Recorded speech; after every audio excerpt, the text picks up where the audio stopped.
important that we explain this in that term. Now, what has that got to do with the connection of how does that connect to Christianity? Very good point. Now let us go to the picture that I showed you before. Now there is a connection between you've already seen the connection. Now we've established the connection between about that. I don't know what's happening we're going to be playing this on Facebook. Please, if you haven't joined us before on Facebook or on YouTube, please subscribe. Although I know YouTube have been making things very difficult for us. All we're going to do here is just speak truth to power. As you all know, you're watching Seasonewire, the platform where we speak truth to power. As you're joining us, please do subscribe, hit the notification button, give us thumbs up, help us reach as many people as possible. Let me see if I can add some faces. Let me ask. I'll reserve her. I'll add one or two faces that I can think of here. And the topic is, as it says, Christianity worship is worshiping Apollo. And I kid you not, there are reasons why I've said what I'm saying. And please do join. Let me see if I can add one or two more people. Invite. Let me see. I don't know if he's into that. I don't think he is. Oh yes. Let me see. Chika maybe. Let me see if I can get Chika Kati. Yeah. Okay, she's offline. Okay. So anybody who wants to join, pretty much you're welcome to join. I know it's late in the evening, but we can always watch it afterwards. So now let me go. We're gonna go live on Facebook. The best thing you can do is to watch us live. Watch Seasonewire on. Okay, age restricted. That's fine. Okay, that's okay. I understand. Yes, that's okay. If you want to, it's only an art form, but if you want to restrict it, go ahead and restrict it. It's past 12 o'clock at night, so that's probably even a good idea that it's happened that way. So let me start the stream now. Good evening and welcome. To get a better sense of what we'll be doing on this program tonight, we're going to be streaming it on Facebook. We will restream it on YouTube later on, although we know that YouTube has put a lot of limitations on our broadcast, but that's okay. We're not going to equip that. Let me see. So we're not going to argue it. As you're joining us, please do subscribe. You're of course watching Seasonewire, the platform where we speak truth to power. Let me just check that we have everything as it should be, i.e. that it is running as planned. And the broadcast says the church is secretly worshiping Apollo, an European god. Join me live. Good evening and welcome. Those of you on Facebook, thank you very much. Please do. I would like to get some, if you can, subscribe to us, give us stars, share the broadcast. Let us reach as many people as possible. This platform, our aim is always to speak truth to power, to empower, to enlighten, to encourage, to provide, to share knowledge. That's what we're trying to do on the platform. Now, I know there are one or two things that have been going on with all the platforms. I've noticed of late that it's been somewhat, the viewership has been somewhat limited. But it's not for lack of trying, believe you me. A lot of people, good evening, welcome. Those of you on Facebook, please do subscribe. You are, of course, watching Seasonewire, the platform where we speak truth to power. Before we go too far ahead, I just want to make one or two checks. I'm trying to make sure that I've got everything in line. Sometimes these things do work, sometimes it doesn't. So just give me a minute. Okay, whilst I'm waiting for that, I don't want to forget. I want to make sure that you got everything. So we will talk about things. And I'm going to show you a picture. The picture on the screen is, you're seeing the picture of Apollo. Those of you on TikTok, you won't be able to see it. To get a better experience, go ahead and join Seasonewire on Facebook. And of course, we will stream it on YouTube. So to get a better experience, we really encourage you to go and get it, to go on Citizen AY on YouTube.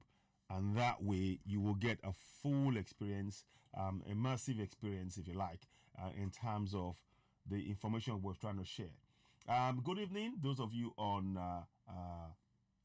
TikTok. Thank you very much. You are watching Citizen AY, the platform where we speak truth to power. Tonight, we are trying to explain one or two things, and that is this. The church is actually worshiping an European god known as Apollo. And it's really important to understand. I know it sounds outlandish. I know it sounds crazy. I know it sounds, what are you talking about? What is man saying? But let me put a few evidence before you.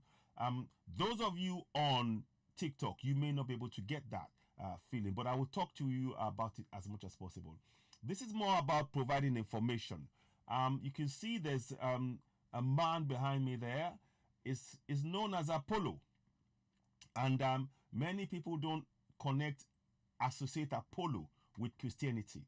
And what I'm about to do is to try and explain that connection and provide an insight, and maybe get a lot of Africans to actually understand things in a much more in a way that they would not normally have looked at it, and others as well, because what has been going on, we have not been aware of this, and this is not to blame or to say something is bad or something is good. No, we are just here to present you with facts. And hopefully those facts will make a lot of sense. Oh, one more thing I just forgot. So, yeah, we're going to do that now. So, one more minute. So you'll get a better view of things. Good evening. Welcome. You're watching Citizen AY, the platform where we speak truth to power. On this platform, we really talk about a range of subjects. Although our area of expertise is really about trying to enlightenment for Africans, empowering Africans to begin to know a lot of information. Africans, one of the things that as an African, one of the things I've realized is that with many Africans, we tend to know a lot about things, but when it comes to information written in books and things, the way it's been sort of done, what many have gone through has meant that they don't really fully do a lot of research, and we've been there's been a kind of a subtle conditioning that makes us just take everything at face value. And what we need to do is to change that mindset as Africans. So this is part of that struggle. Good evening and welcome, those of you on Facebook. You are watching Citizen AY, the platform where we speak truth to power. Those of you who are on TikTok, to get a better experience, I would advise you to join us on Facebook. It might be difficult. Just go type Citizen AY, hashtag Citizen AY, CITIZEN A and Y. So that's what's called Citizen AY, and you'll get a better experience. But I do know that the numbers are being controlled on a lot of platforms. So, those of you on TikTok, there's a picture of Apollo behind me. And you'll be wondering, why is a picture of Apollo behind me? And many of you may not be aware of the significance of Apollo and what it means. And many Africans don't connect that what has been done, what has been said, and how it's been portrayed is something that we have to understand. And the way that the religion of Christianity has been imposed psychologically, both physically, psychologically, and everything else on Africans, has meant that we as Africans have ignored, we've been psychologically programmed to self-hate, to hate our own deities. And what I'm trying to show tonight is hopefully to wake us up to feel proud and actually embrace our own deities, because the Apollo that you see behind me on the screen, that's Apollo right there, is a god of love, is a god of same-sex couple, is a god that is revered in Greek folklore. That is part of Europe. This is part of what they've known. When people talk about homosexuality and bisexuality and all of that, it is not something new. This is the god of same-sex couple that's behind me in Europe. And I need you to understand that. A lot of Africans will think, oh, this is abomination, this is not right. It's important to understand that this is a God that many in Europe know about. They know about it. Now, we are going to go into this. Please do share this broadcast, those of you who are on Facebook when you're joining us, because we really want to really break this down in a bit more detail than many of you are probably aware of. Let me just check something. So please do share the broadcast as you're joining us, and we may take one or two comments. I might throw in one or two live invites on TikTok, but my focus is going to be on Facebook. So let me just to make sure that I've got Facebook functioning and you can see me all right on there. There's one or two people on as you're joining Facebook. Us, so and we may take one or two. So as ever, please, those of you on Facebook, when you're joining us, please do share the broadcast. Help us reach as many people as possible.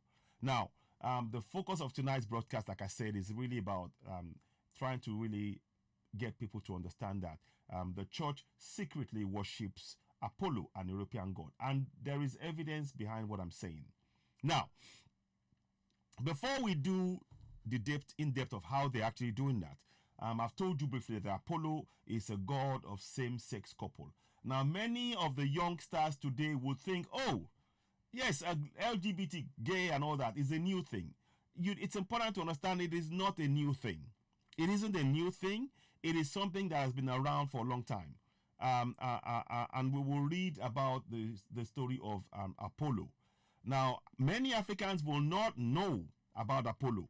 This is the first time they'll be hearing about it. The first time an African will hear about Apollo is, as you see on the screen, you will hear about the spaceship, Apollo 11. And people will think, oh, Apollo, who is talking about the spaceship? No. You see, the god Apollo has been in existence long before Apollo the spaceship. And here is the proof of it. So let's go into the detail. This is the god of Apollo in the middle, and that's the Pope, Pope Francis, I think it is. We'll talk about that in detail. Now, let me just pull that back. So when you're watching, please do share. You're watching Cisnewa, the platform where we speak truth to power. Help us share this broadcast to reach as many people as possible. We're just keeping an eye on things as we're watching so that we know that people are seeing what we're seeing, and you can help us grow the platform. We appreciate you joining us as you're coming on, and we need to really help. We need your help in growing the platform by sharing our broadcast. And what the best way you can also help us is, of course, to subscribe to Citizen AY on YouTube. Although we know that YouTube is they're making sure YouTube is trying to depress our numbers, and when people hit like on YouTube, apparently the like is not being reflected. It doesn't matter. We will share the broadcast and we'll help to reach more people. Mangami Philomena. Yes, exactly. Thank you. Please do share. Philomena, I appreciate you. Welcome on board. Now, so you can see that picture there. You can see Apollo. Many Africans will not connect Apollo to a god. They'll connect Apollo to the spaceship. Here's why. So let us discuss that, and you can then understand why this is very important for your knowledge and for others to share. And you may not watch it tonight, but later on, please share with family and friends. Now, we're going to talk about Apollo. The program, the spaceship was named after Apollo, the Greek god of light, music, and sun. Very important.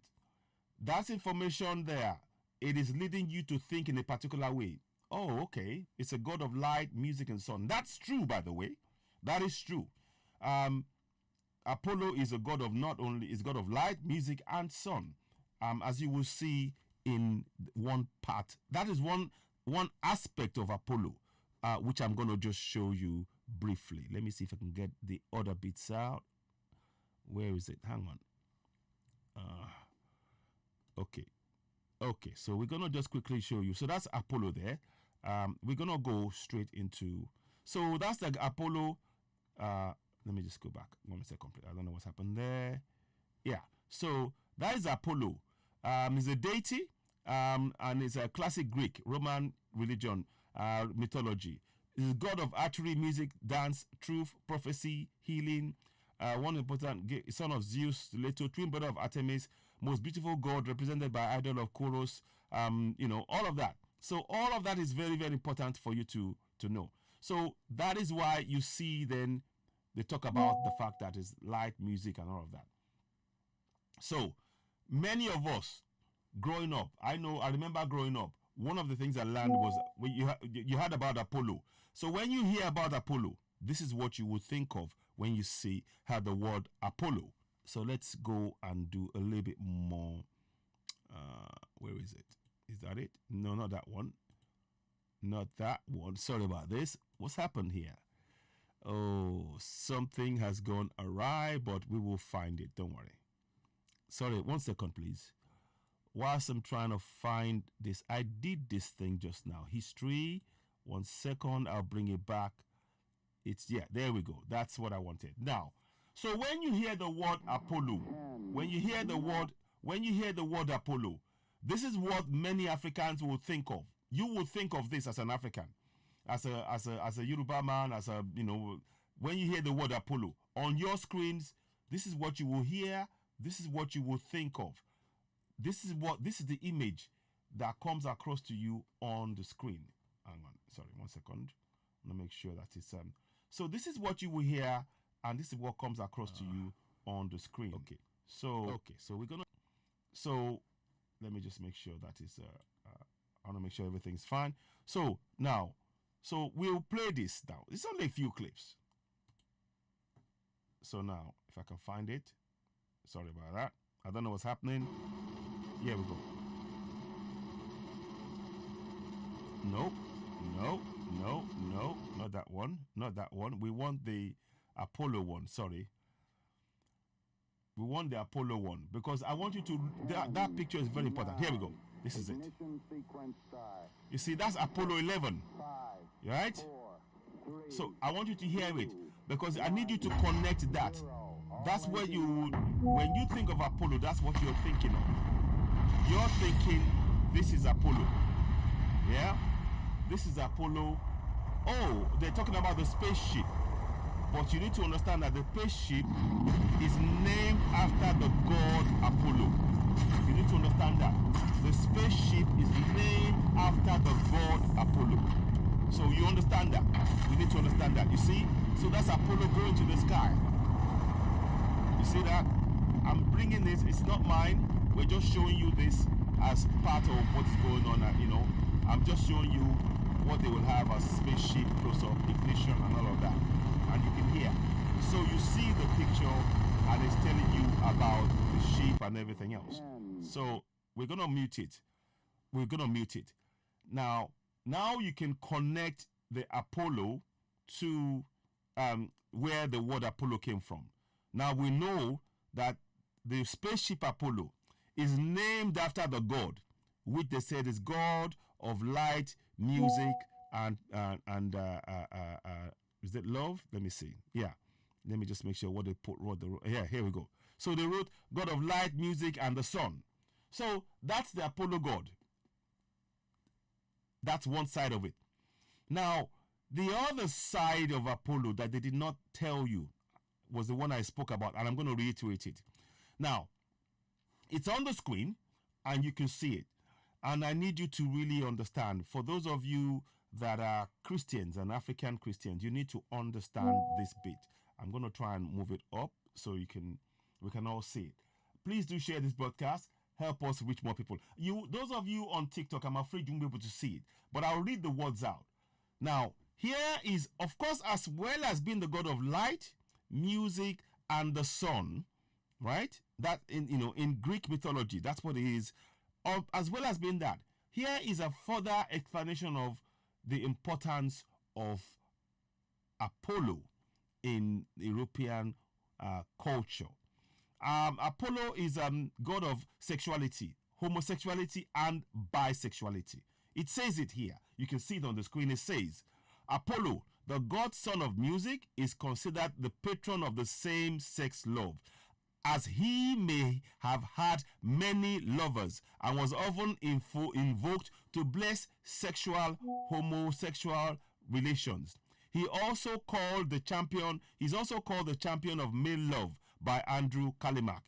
Other goddesses, gods sometimes considered patrons of homosexuals' love between males such as the love goddess Aphrodite and the gods in her retinue, such as Eros, Himeros, and Photos. So Eros is also part of the trinity of gods, played the roles of homoerotic relationship, along with Heracles and Hermes, who bestowed qualities of beauty and loyalty, strength, eloquence, respectively, onto male lovers. In poetry of Sappho, Aphrodite is identified as the patron of lesbians.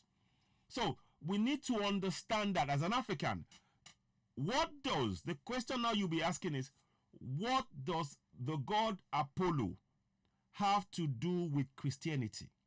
So that is what we are trying to really explain to get us to understand that Christianity, as we all know, has done a lot of damage, psychologically, emotionally, physically, untold damage, not only around the world, in all the continents. Entire civilization has been wiped out under this Christianity thing, the crusade and all of that. But there is a connection between Christianity and Apollo, and that's what I needed to really explain tonight, to bring it all together, particularly for my African brothers and sisters. We need to understand what has been done. I will be sharing this again on YouTube, and I will share it on other platforms. But like I said, those of you on TikTok, you may not be able to see this, but the words I'm reading is for you to understand that the church is secretly actually worshiping Apollo.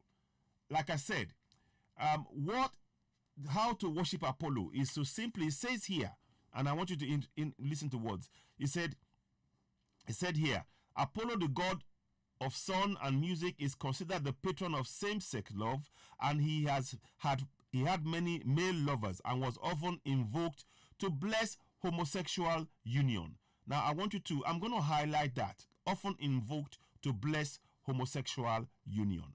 I'm going to highlight that for those of you who are on Facebook. You need to remember that in this discussion.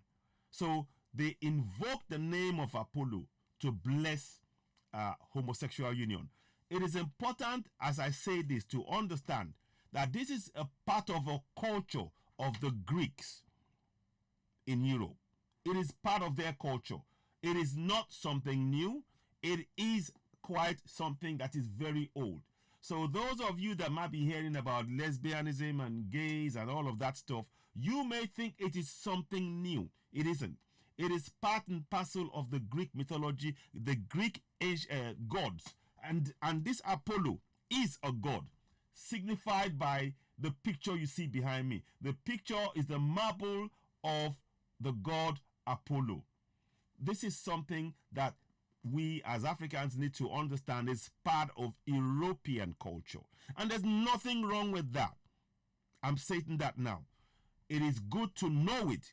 There is nothing wrong with that culture, because that is what they've grown to know. That is what has happened, it's for generations upon generations. That is what they've grown to know. And you heard him say, you heard on the book, it says that it's often invoked to bless. The main name Apollo is invoked in Greek culture is invoked to bless homosexual union. So it is really important as Africans. So don't be shocked when you hear that. That is what they do.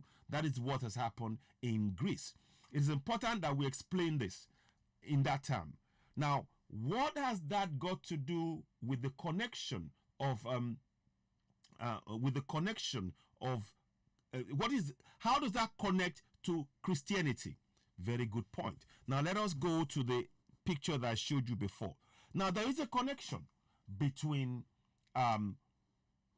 you've already seen the connection. Now we've established the connection between Apollo the spaceship, Apollo the god, we've established that Apollo the god his name is invoked to bless same-sex couple. We've established that in what we've read. So he's the god of bisexuality and homosexuality. We've established that. You can see it on the screen. Now, the other part of it is the connection between Apollo, the god, and the church. And that's where we need to really focus on. Now, the church, you will notice that the Pope, they decreed that the Pope, the Catholic bishops, and the Pope has commanded that they bless gay couples. So the Pope commands that they bless gay couples. Please, on this broadcast, I need you to really understand something. It is not our job to critique homosexuality or bisexuality. It is not our job. That is their culture in Greece. I've stated it out. It's on Wikipedia. You can check this out yourself. It is not about making a judgment on that. It's important to state that. It isn't. What we're saying here is many Africans and many who practice Christianity do not understand the connection between Apollo and Christianity. And in the Pope saying and commanding to bless gay couples, it is now clear there is a connection between Christianity and the god Apollo. Because they said in the, if you recall the words I mentioned, they said to bless homosexual union. Now, in the text you can see there, it's often invoked to bless homosexual union. What is the church trying to do? The church is trying to invoke that name Apollo to bless homosexual union. That is where the connection comes in. It is very important that we do not blame, I will say this is wrong or not, in terms of what has been done in Greece. It is not our role to judge it.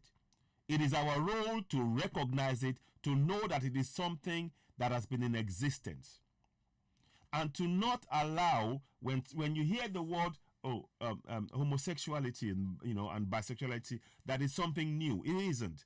This is the god Apollo is the god that actually has been there for a long time, and many of the youth today may not know that, and particularly from an African point of view, they think this is something new, and they don't understand it. And of course, the church has always been talking about no, thou shalt not do this, all that stuff. And so it is interesting now to see the church is the one actually saying we need to bless homosexual. We need to bless them in the church. There's nothing wrong with that in the church in Europe, because that is part of their culture. It's part of European culture, and it's important to understand that. And that is why I'm highlighting and stating this point. It is part of European culture. Nobody's judging it. It is what they've grown to know. So naturally, in everything that they are going to be doing in Europe, it forms part of it in Europe. But the key thing is this: the way that Christianity has been put across to Africans has been the idea of purity, and all of that stuff. But the church is at the forefront of ensuring that the culture, European culture, which they embrace, because homosexuality, as you can see now, it's not telling anybody off. It is part of the culture in Europe. It is, because Greece, it has been happening in Greece. They even have a god named after it, God Apollo. But now, many of you would not have known. If I had not done this now, many would not have known the connection between Apollo, the spaceship, Apollo, the god, and the invoking of the name of Apollo to bless the homosexual union. You wouldn't have understood that. So we needed to walk through that process. And it's important as Africans to understand that that is part of their culture. Now, so here is where we now need to look at things in a little bit more detail. what was I going to say now? I'm just trying to make sure I got everything in there. So I'm going to go and explain further about the other things that we do. Now I'm going to play you what the Catholic Church. Yes, thank you. I'll play you what happened. And here is very important to understand.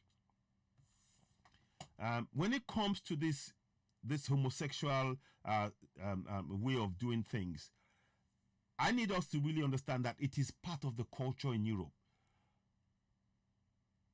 Equally, we need the church and Europeans to, at this point, understand that it is not part of our culture in Africa. And that is why the churches in Africa, although they agreed, they practice religion, and here, for me personally, I have an issue with the religion of Christianity because it was imposed on Africa and many other parts of the world. Many of the African pastors here and everything else, they have their own belief system. And one of the things that I needed to do tonight was to actually take this opportunity to actually, to point out to all of these pastors, African pastors, that they've forgotten their own deities. They have forgotten their own deities because of the brainwashing. And we have to be very, very direct about this. I know a lot of people will find this difficult. Christianity, brainwashed, literally brainwashed countless billions of people. It was an exercise in brainwashing to go into civilizations that have existed thousands upon millions of years before Christianity even came on the scene, and to force them to give up their belief system, to destroy it, to label it as satanic. In the case of Yoruba land and in Biafra, to label it as satanic, to label Eshu, a deity in Yoruba land, and Ekwensu in Igbo land, as satanic, and telling them they must turn to your God. Yes, the church is corrupt. Oh, Eric, my brother, thank you very much. I appreciate this. Yes, the church has been guilty of children. Thank you. I am glad you said that. Let me even. Yes, thank you, Eric. I didn't realize you were watching. I'm really grateful that you're watching. Let me see if I can get my phone. You can see if I can add you. No, I can't do it online. But we just keep leaving the comments. I'm gonna try and get everything connected back up. I'm sorry, the phone is not in there. I'm so glad you wrote that. Now, here is what Eric wrote on Facebook. Eric wrote, the church had been guilty of homosexuality and child molestation. Exactly. Now, and also he said, the church is also corrupt from top to bottom and oozing with hypocrisy. Thank you so very much, my brother. This is a fact and reality. Earlier on today in my broadcast, one of the GOs, or Daddy GOs, General Overseers in Nigeria, made a statement that stated that you have to give your first seeds of the year in January to your God, or they will not look favorably on you. And that, in the situation where people are suffering and there's hunger in the land, is callous and cold. So this is very, very much. I'm in agreement with my brother Eric Shanu. And thank you so much for those comments. We need those kind of comments. And please, don't forget, those of you watching, do share this broadcast. My brother, we need to call. I've got to call you, and we need to chat behind scenes. And I think it's time we did another program more in the area of awareness among African people about this our deities. So very important. Now, also, as he was saying that, I need you to go and look at something in the culture of the I'm trying to see the thing here. There is something that he talked about here. There's one more thing I needed you to understand. Yes. No, not that one. Not transgender. I just needed you to, yeah. So I just want you to understand something here quickly. It says here, God which knew oracles and identified us. There was something they talked about.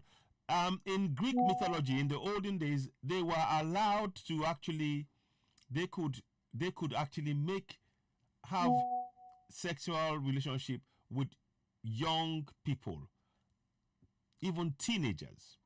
You know, this is part of the culture in Greece at the time. Now, it is not for me to judge or say anything. We are just stating the facts as they are. And it's important to really understand that. It's not about sort of saying, oh, this is wrong or this is right. It's to understand it, you know. I'm trying to see. There is something I saw. I cannot find it now. Let me find another one for you. 1 second. Just to get a bit more detail about, you know, when it comes to etymology. Let me see if I can find this for you. And it's important to just understand from that point of view. I'm not trying to, we just have to understand the whole thing so that this is cultural.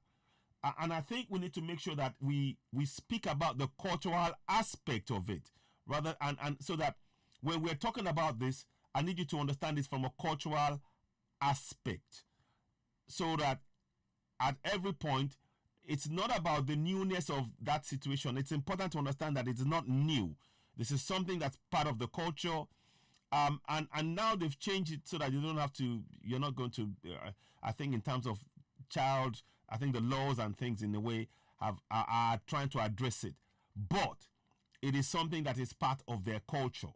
So we have to understand that and make sure that the church saying to us about one thing, and the church knows about Apollo. And it is actually part of the things that they are aware of, you know, and that is you know, very important. I'm trying to find this other thing. Where is it? 1 second. I'm just trying to find. There is something I'm trying to make sure you. Let me see.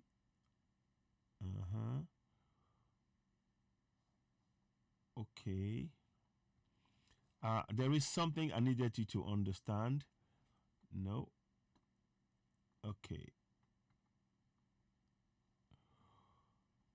Sorry, I will find it for you. But there are sections where they talked about how it was part of the Greek of what Apollo did to actually have lovers young and all of that stuff. So that you can begin to understand that it is part of European culture. Doesn't mean that you accept it. It just means that you recognize that it's there. And that is very important to establish and to see that, yes, that is part of what the culture is. But they rightly so, in the context of things, we're going to listen to the African, the reaction of Africans to this idea of same-sex couple, because it is foreign to African culture, and you can hear it in how they're speaking about it. You can see it in the way it's narrated. You can hear it, and there's nothing wrong in Africans saying no to it. It is part of European culture that we've established in this discussion. It is part of European culture, and that's their culture. But it is important that equally, when they're going to say they're going to go on their crusade in terms of religion, and we all know the religion has actually destroyed a lot of cultures around the world. For example, when they go into Africa, the churches now, the Church of England recently admitted they sold 34,000 Africans into slavery under Queen Anne. Church of England. Justin Welby confirmed this. I'm going to read it to you later on. And they used that money to pay for clergy to carry out the preaching of their gospel. Now, for a church that is telling you to repent, it's curious that the church do not think about, Easter is also a sexual orgy. festival in Rome, the original pagan festival Easter, was a sex orgy that celebrated the return of via the fertility of Easter. This was adopted by Christians to win over pagans. Thank you so much. I'll go and read that as well. I'll bring that up in the discussion. I am so glad my brother is on here, and we are sharing a lot of information. It is important that we understand as Africans that what underpins Christianity is indeed what I've just said. You've had it now. Easter, again, is all based on the gods, the deities of Europe. So it's very important to understand that when they say that Eshu or Ekwensu is Satan, we as Africans need to actually say, no, this is part of who we are. We accept that Apollo is part of who you are, but you must equally recognize you cannot denounce our own deities and put yours up at our expense to destroy our psychology. That's the point I'm trying to make here. Very important to understand that. So the church covertly is supporting its own cultural foundations. That's what they're doing. I've given you the evidence. This is the church, rightly so. The church, because it comes from Europe, and the whole entire church structure is built from Europe. So they are using everything to support their own cultural base. Nothing wrong with that. But what they are doing in Africa, by saying that Africans must, like they said here, the Catholic bishops from Kenya and Nigeria rejects Pope's command to bless gay couples. That doesn't mean that Africans are saying gay couples are wrong. What they are saying is that in our culture on African continent, it is not part of our culture. We can be Christians, and to be honest, I really think that as Africans, we need to reconnect back to our deities, because to destroy our deities in the name of them saying they're satanic. Okay, what is more satanic? Christianity sold Africans into slavery with chains, branded Africans. Is that not satanic? Christianity, under Christianity and enslaving Africans, they raped children, raped women, raped men, something they call buck breaking. Is that not satanic? They also called African gods, they tied African gods like Eshu to Satan. Is that not satanic? That is satanic in my opinion. So when they talk about something and say Eshu is satanic or Ekwensu is satanic, it is a clear lie, and that shows that the Christian religion is actually inherently racist to African cultures by the way they totally try to destroy African cultures. And I think it's important that those pastors, those African pastors, recognize that. That is why this show tonight is very important. They don't understand, very much like my brother said, the Easter sexual orgy. Many of the pastors, when you talk to them about Easter, they only hear what the pastors, what they've been taught by the church.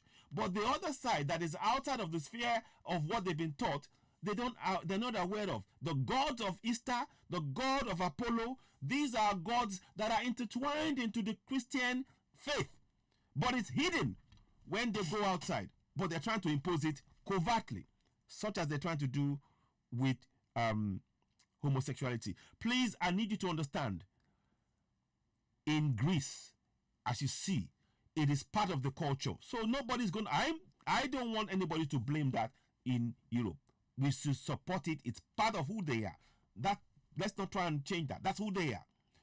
But when they cross to Africa, Africa equally has the right to support our own deities. Because by taking away our deities, they are destroying African psyche. They are doing something that I'd like to term, kill the African, save the man. They did the same thing with Indians. Kill the Indian, save the man. And that's where we need to reject it. And that's why I say that the religion of Christianity is inherently racist in its actions. in trying to tell us that what we do in Africa and what we worship is wrong, but theirs is okay. So you can see the evidence now in the Pope blessing gay couples, and there's nothing wrong with it. It's part of their culture. I'm stating that now. There's nothing wrong with it. But when we say we want to support our, we want to worship our issue, oh no, it's satanic. That is not acceptable. So we are telling many Africans, this program is trying to wake up many Africans to understand the difference, that they are using their Christianity, invented religion, to shape your mind whilst protecting their own deities. That is what you need to understand. Okay, so let's listen to what they're saying here. So reject Pope's command to bless gay marriages. Pope Francis's authorization for Catholic priests to offer blessings to same-sex couples is not being received well in Africa. Kenyan and Nigerian Catholic bishops have both issued official statements regarding Pope Francis's decision to allow Roman Catholic priests to bless same-sex couples. The defiant Kenyan bishops maintain that the Church's understanding of marriage as a sacrament between a man and a woman remains unchanged despite Pope Francis's announcement. While the Catholic bishops in Nigeria stated that blessings or celebrations of same-sex unions are against God's law and are considered sacrilegious within the Catholic faith. Now, it is very important to state this here. You see, what the Christian bishops are doing, they are following what the church has taught them about the laws of Christianity. Remember, the church wrote those laws, but the church hid the fact that their very foundation. Remember, the church had to to bring in a lot of people in Europe into the church. They had to take in their belief system into it. They had to bring in, they had to accept everybody. The Ishtars, the Apollo, all of that, they had to bring it into the church. And then they started modifying it. But that side they did not show. They don't show to Africans. Africans only see the finished product of what they wrote. And this is where you need to understand that this religion thing, as Africans, we have got to understand that what the church did, what they wrote, and God are separate things, because they have in effect made laws that they are now expecting Africans to comply with.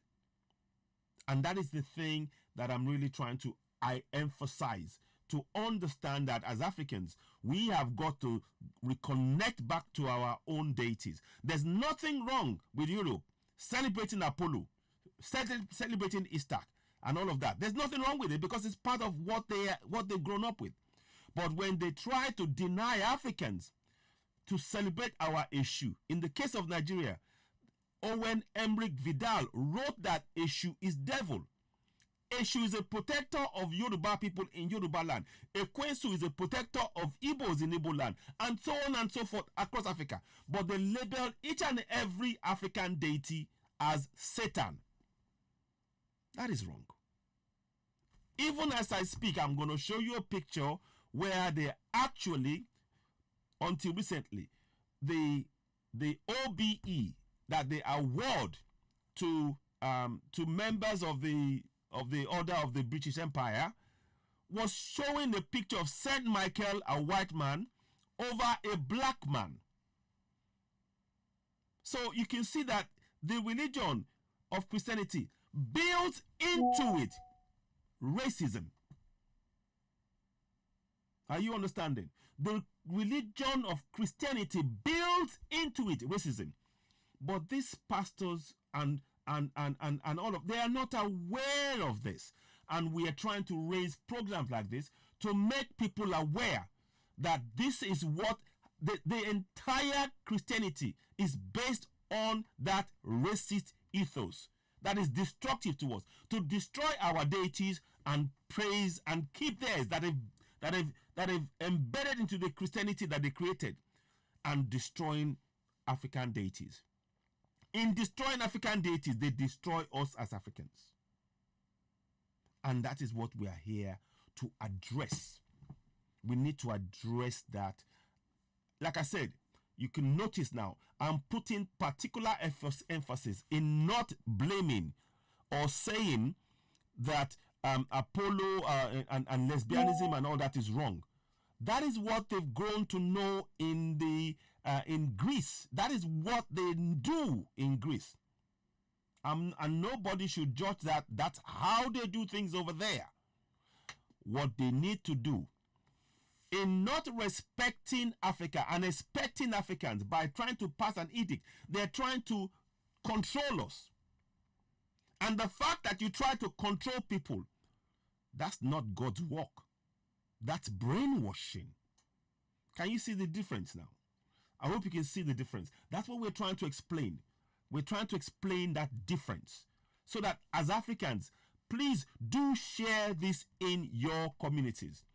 What is being done here is to literally brainwash us. Let us watch a bit more of that broadcast and maybe we'll watch it again from beginning. Now, listen. The bishops argued that every nation has a right to self-determination of its laws and cultural values. They called for respectful dialogue while upholding their view that same-sex blessings cannot be permitted within the Catholic Church in Nigeria. Kenya and Nigerian Catholic bishops reject Pope's command to bless gay marriages. Pope Francis's authorization for Catholic priests to offer blessings to same-sex couples is not being received well in Africa. Kenyan and Nigerian Catholic bishops have both issued official statements regarding Pope Francis's decision to allow Roman Catholic priests to bless same-sex couples. The defiant Kenyan bishops maintain that the Church's understanding of marriage as a sacrament between a man and a woman remains unchanged despite Pope Francis's announcement. While the Catholic bishops in Nigeria stated that blessings or celebrations of same-sex unions are against God's law and are considered sacrilegious within the Catholic faith. The bishops argued that every nation has a right to self-determination of its laws and cultural values. They called for respectful dialogue while upholding their view that same-sex blessings cannot be permitted within the Catholic Church in Nigeria. So the point, I hope you can see the point that we're making here. We're making that point that the Church is covertly promoting its own deities whilst systematically destroying African deities. So let me give you an example of what I mean. The idea, the notion that Eshu is devil is another one such thing. It is designed to destroy an African deity. Let me give you an example of what I mean in this discussion. I'm going to bring up a picture. They mentioned, there was a name of a guy that they mentioned, and we do not Reverend Samuel Ajayi Crowther, may so rest in peace, was used as a tool, a former slave, of course, and he was told to translate something called the vocabulary of Yoruba language. In that book, there was somebody that was hidden from view, as always when it comes to Christianity. They always hide their hands behind something else. So they put up the face of this man here, this man that you see. They put up his face, Reverend Samuel Ajayi Crowther, as the front, as the man who led the translation of the book, the vocabulary of Yoruba language. But the unseen hand is that of Owen Emmerich Vidal, that many people do not connect. He had written a lot of the things. In fact, they made him, in their writings, they recognize him as the one who actually wrote this book. The book, let me just show you what I mean now. I'll show you what I mean. I hope you can see it. I'll make it bigger. So a vocabulary, let me see, can you see that? I want to know if you can see. Yes, a vocabulary of the Yoruba language. Reverend Samuel Ajayi Crowther. But look below, look further down. There's a name here, Reverend O.E. Vidal. Now, in the way they wrote that book, I'm going to go and show you that particular detail. And I'm going to be using this as a way to explain to our people. Please do share this broadcast.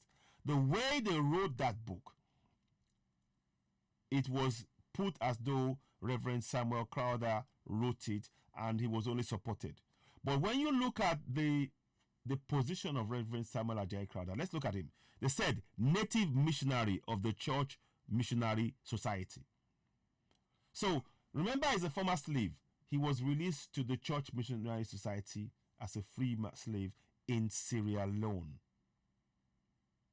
So, and the Church Missionary Society are based in the UK. They are based in the UK.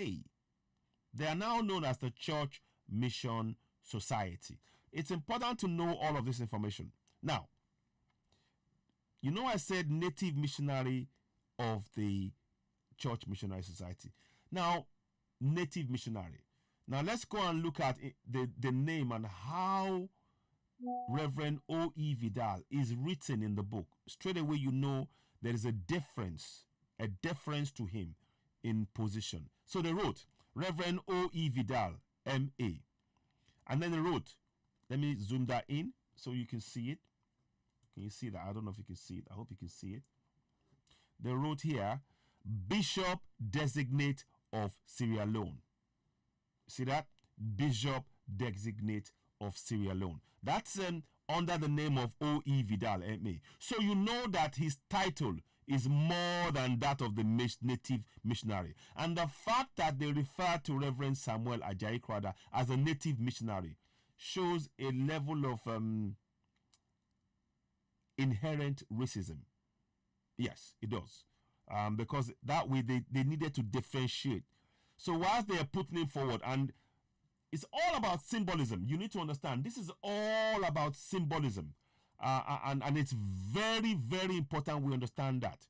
So now you can see now that together with introductory remarks by Reverend O.E. Vidal. So straight away, people who you see that name, you think, oh, it's written by him. He's the one who translated it. And the idea was designed that way, that when people are going to rebel against that book, they will rebel against Reverend Samuel Ajayi Crowther. And that is that, and that's what happened. So people rebelled, and many of us, and myself included, at first I was blaming Reverend Samuel Ajayi Crowther for the book. I was blaming him. And may his soul rest in peace. I don't blame him. He didn't do it. He was a former slave. The church freed him. So he owes, psychologically, they put him in a position whereby he owes the church a debt of gratitude, which they used to control what he did, what he said, and the things he wrote. So this man is blameless in that term issue, is devil.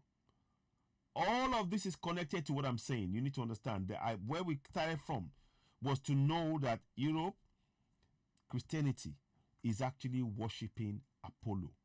And it is evidenced by the fact that they are blessing. They want the blessings to be made for homosexuals in the church.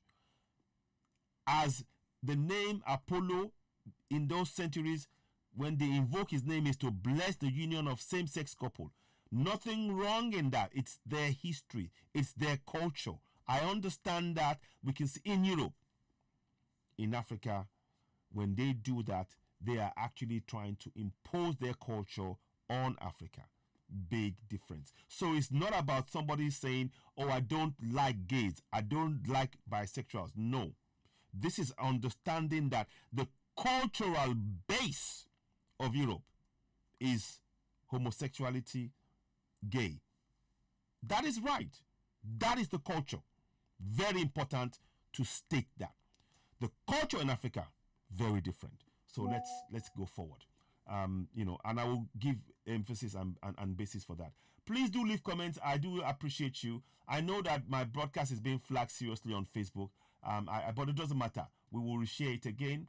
And I appreciate each and every one of you who are watching as you're watching. Please do leave comments and please do share. Endeavor to share this because it will help us in reaching as many people, and maybe people will watch it later on. I know it's a late one, but I needed to put this out tonight. I wasn't going to, but I needed to make sure I get this out so you can see it. So, Reverend Samuel Ajayi Crowther, may his soul rest in peace, is blameless in this. But let's go forward and give you further evidence of what we're saying. Now, before I go here I want you to understand. So keep in mind, Reverend Samuel Ajayi Crowther is in Sierra Leone. Now, I want you to listen to the words here. Very important. Written on April 12th, 1852. And this is an example of the inherent racism that is in Christianity. This is an example of it.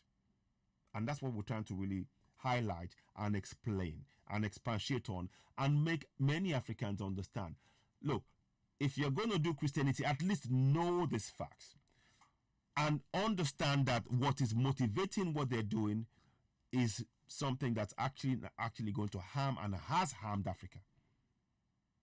I mean, the church involved in selling Africans, making money and using that money to pay for clergymen, raping Africans, men, women, young, old, in men's case, buck breaking in front of entire society to make them, powerless psychologically, to break them psychologically. This is what the church has done. But the church that does that, does not think it deem it fit to think of repenting itself, but it tells elders to repent. Is that not hypocrisy? I'm just asking simple questions. I'm not trying to be judgmental. We're just weighing the same thing that the same standards that they put in before those who don't even know anything about their religion, the same standards they should face themselves, in my opinion. So let us read this now. So this here, you will see the inherent racism. The work is now set forth with prayerful hope that it may do much in God's hands towards facilitating the progress of gospel in a land which has peculiar claims on the efforts and sympathies of England. So you can see their focus is about, the church is not about benefiting the people of West Africa or Nigeria now as it's called, but is to benefit the church at the expense of the people that they've come to tell that their deities is a Satan. So all of this, I am saying this, all you pastors, and I know one of the things I'm aware of now, many of the pastors in Africa, African pastors, they know this. They actually know a lot of what we're saying. They know that it's all deceit. But because of what they are getting in terms of money, they blind themselves to the harm that is being done to the entire African society. That is the real danger here. The real sad thing is they are so consumed by the illusions of money. They are consumed by the illusions of money that the Christianity has actually put in front of them, that they forget the long-term damage of their short-term gain on their people in their own land. And that is sad. That's what we're trying to wake people up from. Okay, so you see that bit now. So you can now see that the emphasis there, it's inherently racist on African soil to put the interest of England above that of the people in Africa, and yet you're saying you're coming to bring Christianity to them. It's there. And this is written by the Church Missionary House, April 12, 1852. So there is no doubt in what I'm saying. What I'm saying to you is showing you that Christianity is inherently racist. Let's go on. Okay, so now the next thing I want to show you, before I read this bit of it to you, I want to read you this bit here. Where is it? Okay, now, sorry, I'll come back to that. Now, I need you to read. There's one more thing I want you to read here. And this is where you will know that the emphasis was on Owen Vidal, which is Bishop Designate Owen Emmerich Vidal. Let's listen to what is said here. Again, on the vocabulary for Yoruba language. So to be in no doubt who wrote that book, it wasn't Reverend Samuel Ajayi Crowther. It wasn't. Let us show you. Now, so it says here, we refer the reader to the valuable details on both these points contained in a very able article with which the work is enriched from the pen of the best living scholars in African languages. When you hear that, you think, oh, they'll be talking about Samuel Ajayi Crowther. What did they put? The Bishop Designate of Sierra Leone. Now, let's go back to the old book that we showed you before. I'll come back to that. So let's just show you. I know it's a bit long-winded, but stick with me if you can. Let me go back to the old thing. I want you to show you something. Now, you heard about the Bishop Designate, right? Then we will show you that. Sorry. We're just going to flip through here quickly. We'll come back and talk about those later on. Here we go. Now, Bishop Designate of Sierra Leone is none other than Reverend O.E. Vidal. So you are in no doubt who wrote this book. The book about Yoruba people was written by a white man, from a white man's perspective, inherently racist. That's the point I'm making here. It is inherently racist. And this is a point, the religion is, however way you look at it, it is built on idea that white is right and black is bad. Take it or leave it. That's the reality of it. And that is what I need those of us Africans who are practicing it to understand, that when you think that you are practicing it, you are subservient. And I will show you a picture that will make it crystal clear that that is the aim. Let us go forward. Okay, so now.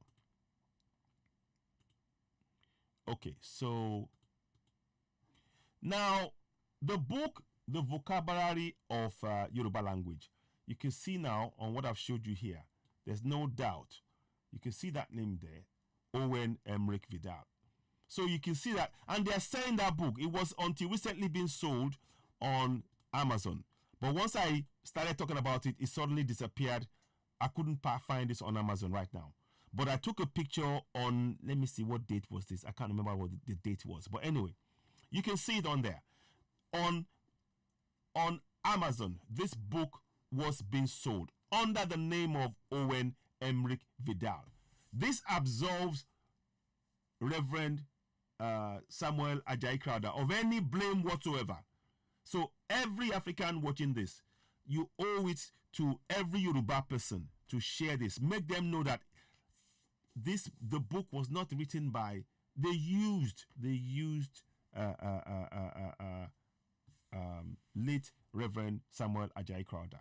And we welcome him back to our fold because we now know the truth. And these are things we need to talk about in detail. So now let me go and look at these exact words that really caused that they done. So keep in mind, they wrote here. I need you to understand, and this is where we have to understand as African pastors and all of that, that the object of what was done here was to turn Africans against their own deities. Keep in mind, in Europe, they are supporting their own deity, Apollo, invoked in a church. For me, that is supporting the deity, the god of a same-sex couple that they invoke. Nothing wrong with that in Europe, but they are bringing down African ones. And many Africans don't understand when we say that issue is not Satan. They fight you. They fight you. They actually fight you. And we are trying to make sure you understand what has been done. This is a machine. This is a lie. The church told a lie. The church that is meant to be holy told a lie against a deity that has not done anything to come and disrupt the church. The church has come into the area of that deity and intervened and destroyed millions upon millions of lives with the lies that they told, and enslaved many, and not repented till as we speak, and not paid compensation. So we need to understand. So those of you who are the pastors who are talking to the Pope, they need to understand all of this. So let us explain this in a little bit more detail. Now, it says here, Eshu, devil, Satan. Now, I want you to know that that's the work of the man called Owen Emmerich Vidal, because he already wrote. They did not give us any opportunity there to explain what issue is and what the devil is, to be able to see the difference. They just put them on the same line. As far as they're concerned, issue is equal to devil, Satan, because the idea was to turn we, the Africans, away from our own deities. You understand? I will show you what issue is in going forward. And this may take some time, but do bear with me. Please share this broadcast. It's really important. We're taking the time to break this down brick by brick. Now, so issue. So Owen Emmerich Vidal wrote issue, devil, Satan. And then he got Reverend Samuel Ajayi Crowther to write a loose definition, a very loose, in fact, a misinterpretation of issue, our Yoruba deity. A total misrepresentation, a fraud, in fact. And that's what I'm saying, that in the religion of Christianity that we Africans are practicing, it is inherently racist against the very people they want to practice that religion. It's clear to see. Because what they wanted to do was to make sure that whatever words that Reverend Ajayi Crowther wrote, they will say, that is what we used to tell you that issue is Satan, and you have to believe him. They wanted us to look at the interpretation of Satan coming from a black man, and we would take it. We were more likely to take it than from a white man. Deception. This is about deception, and we need to really understand that. So this is what we're trying to really, break down, so that we understand fully what has been done. I'm sorry, those of you who are on Orion Live. Okay, you like the live. Thank you very much. I am still sharing it. Do keep following what we're doing. We are just trying to make the world know that Christianity is still supporting and the deity of Apollo. There's nothing wrong in it. But the way it's being sold to Africans is that, no, they're still practicing Christianity. Christianity is actually worshipping Apollo God under the guise of their Christianity. And that's the reality. And that's what we're trying to, explain. So, now, then they wrote here, so they got Reverend Samuel Ajayi Crowther to write this word, Ishukuniwa Akoile Resita, which means that Ishu has no manners, and he will take his house outside. That's what he wrote. So now, when Owen Emmerich Vidal was going to reply to explain it in English, he simply just said issue. He changed the word issue to as the devil. It should have been as the issue. Has no kindliness, the position in his house is made for him in the street by itself. If he had put issue here, the plan to turn the people against the issue would not have worked. They needed to insert the word devil there to ensure the people feel henceforth. And the preaching that they would preach in the church was to make sure in the minds of the people they connected issue to Satan, to get the people to turn away from their own deity. Can you see the key difference now? Now, let us go and look at the word. Let's go and look at the deity of issue as described by the beg your pardon, by Wikipedia. So we really respect Reverend Ajayi Crowther. Let's go and look at issue, and we'll just give you a quick synopsis of what issue is. Compare and contrast to the lie that they told in there. Let us go and look at that, shall we? So issue. So we're gonna do that now. So issue. So now we're just trying to show you, you can do this yourself. Everything we're doing here, you can do yourself. And please, the work we're doing, we do a lot of research. We do need your support. If you can subscribe to our platform on Citizen AY, the platform we speak to our on Facebook, on Twitter, on Instagram, on YouTube, by subscribing on YouTube to help us grow the platform, you're doing us a great, you'll be giving us the support to be able to carry out more extensive research like this, to open our eyes because we've been blinded with lies. We have been. So let us go and look at issue.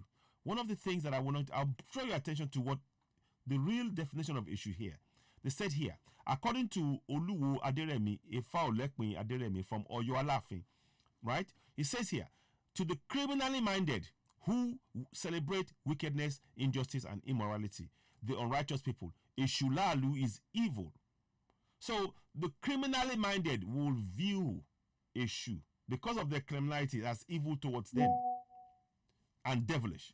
Whilst Laroye Ajongolo Okunriode, he's got many nicknames, is an awesome and persuasive divinity to pious and morally right and upright people who place a premium on justice and morality and good character. Now you see that if we go and look at that false interpretation, there is no mention of good character here.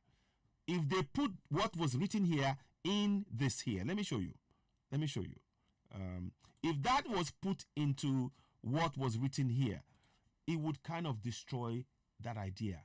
It would, the plan that they had to come and take over, and impose Christianity wouldn't work because the people would have a belief in the system. So they came to destroy. It's really important to understand that. So I'm stating this for those of you who are Africans. You need to understand that what you are calling a religion, you really need to understand that the plan of that religion was to control you and to oppress you psychologically, and it is still doing so. Now, please, if you're an European, you can carry on supporting your religion. I don't have a problem with that at all. In fact, I suggest you do so. That is your belief system. But when the Christianity, inherently racist, is turning the people who have been practicing their own religion for thousands of years against themselves, that's cruel. That is satanic. You just seen the evidence here. And that is what we're talking about. We're not trying to be, like I said, it's not about hate. We're bringing facts and we're discussing it dispassionately to really get to the heart of the matter. Okay, so we can now see that the fact that he said he replaced the word issue with devil was intended to destroy the mind of the average African. That's the role that Christianity has served. Destroyed them. And this has been going on since 1852. 173 years, give or take. It will be soon 200 years of this lie. So as Africans, we need to understand that as they are bringing down our own deities, they are bringing up, they are worshipping, and they are asking us to join them in lifting up their own deities, because same-sex couple, they're not telling us when they worship same-sex couple, they put it on Apollo. It is, and it's going in the sky. They are putting their deities to have power over us without us knowing it. That's the reality. Symbolism. And we need to understand that as Africans. So let us hear the words again of those pastors. And they may not be aware. Those pastors, and some of them do know, some of them don't. But let us hear again.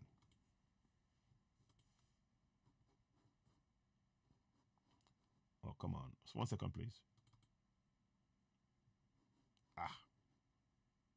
Okay. Kenya and Nigerian Catholic bishops reject Pope's command to bless gay marriages.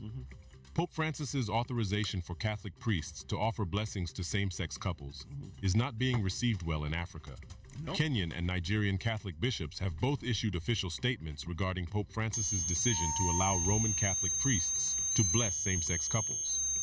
The defiant Kenyan bishops maintain that the Church's understanding of marriage as a sacrament between a man and a woman remains unchanged despite Pope Francis's announcement.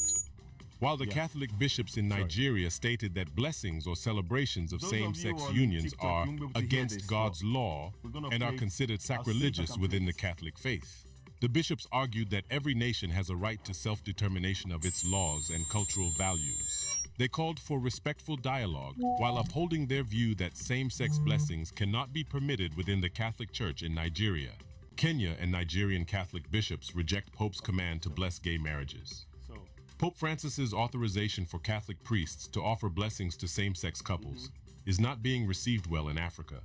Kenyan and Nigerian Catholic bishops have both issued official statements regarding Pope Francis's decision to allow Roman Catholic priests to bless same-sex couples. The defiant Kenyan bishops maintain that the Church's understanding of marriage as a sacrament between a man and a woman remains unchanged despite Pope Francis's announcement. While the Catholic bishops in Nigeria stated that blessings or celebrations of same-sex unions are against God's law and are considered sacrilegious within the Catholic faith, the bishops argued that every nation has a right to self-determination of its laws and cultural values. They called for respectful dialogue while upholding their view that same-sex blessings cannot be permitted within the Catholic Church in Nigeria, Kenya, and... So, now, the reason I'm playing all that, I wanted you to hear that clearly, was for you to understand that, and I'm stating this again, and I'm making this point very, very clear. There is nothing wrong for same-sex couple to exist. Indeed, it must exist in Europe. It is part of their culture. It must exist because that's what they've grown to know. Equally, and no less important, is how we've grown up in Africa for eons without practicing the same thing. And our deity of Eshu is a protector. By lying against it, doing everything to bring it down, this is nothing but brainwashing of Africans by forcing us to try and adopt what is acceptable in Europe. I add, it is acceptable, and indeed it must happen because it's part of their culture.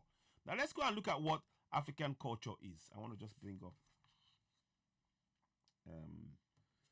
Africa and marriage. Let me just see what's the word now. Hang on, let me just check. I think I need to. Oh, I can't sit on there.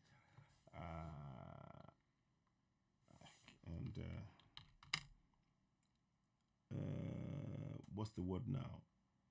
1 second. Okay, so let's go. I want to just check something now.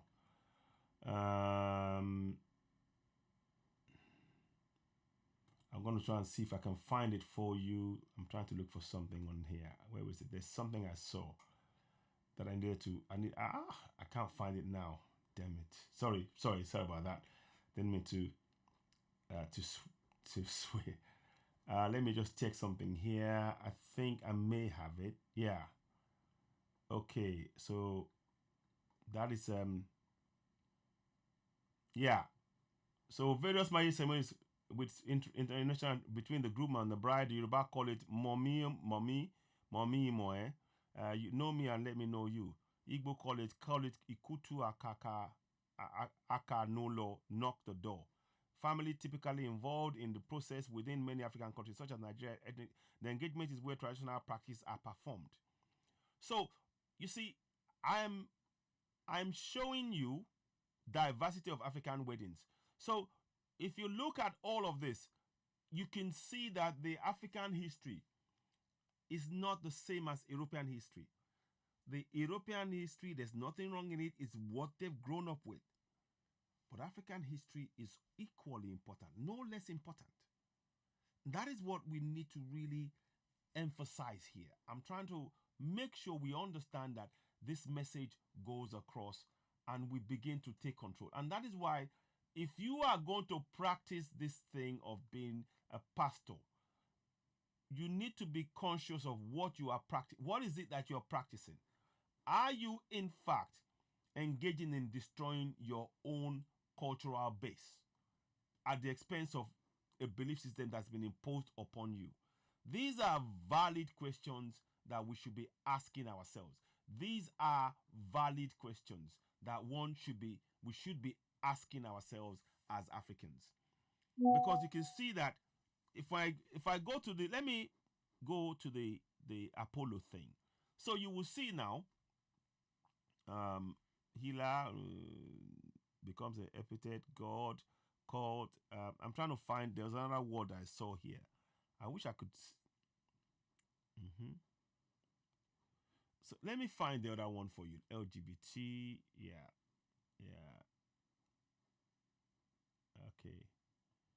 Okay. So I'm trying to. Yeah, they've changed it somewhat. There is something I needed to see. Let me see if I can. Yeah. That's not what I'm looking for. Is that it? No, I'm just trying to find. There is something I saw.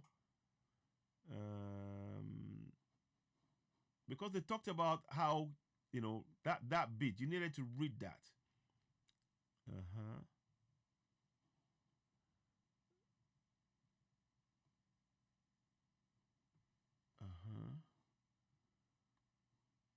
I need to find. Man, I'm sorry. I just can't find it.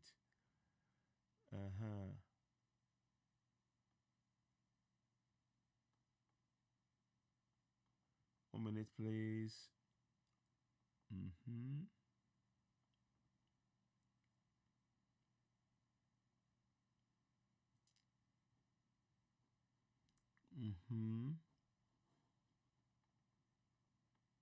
I'm trying to find you.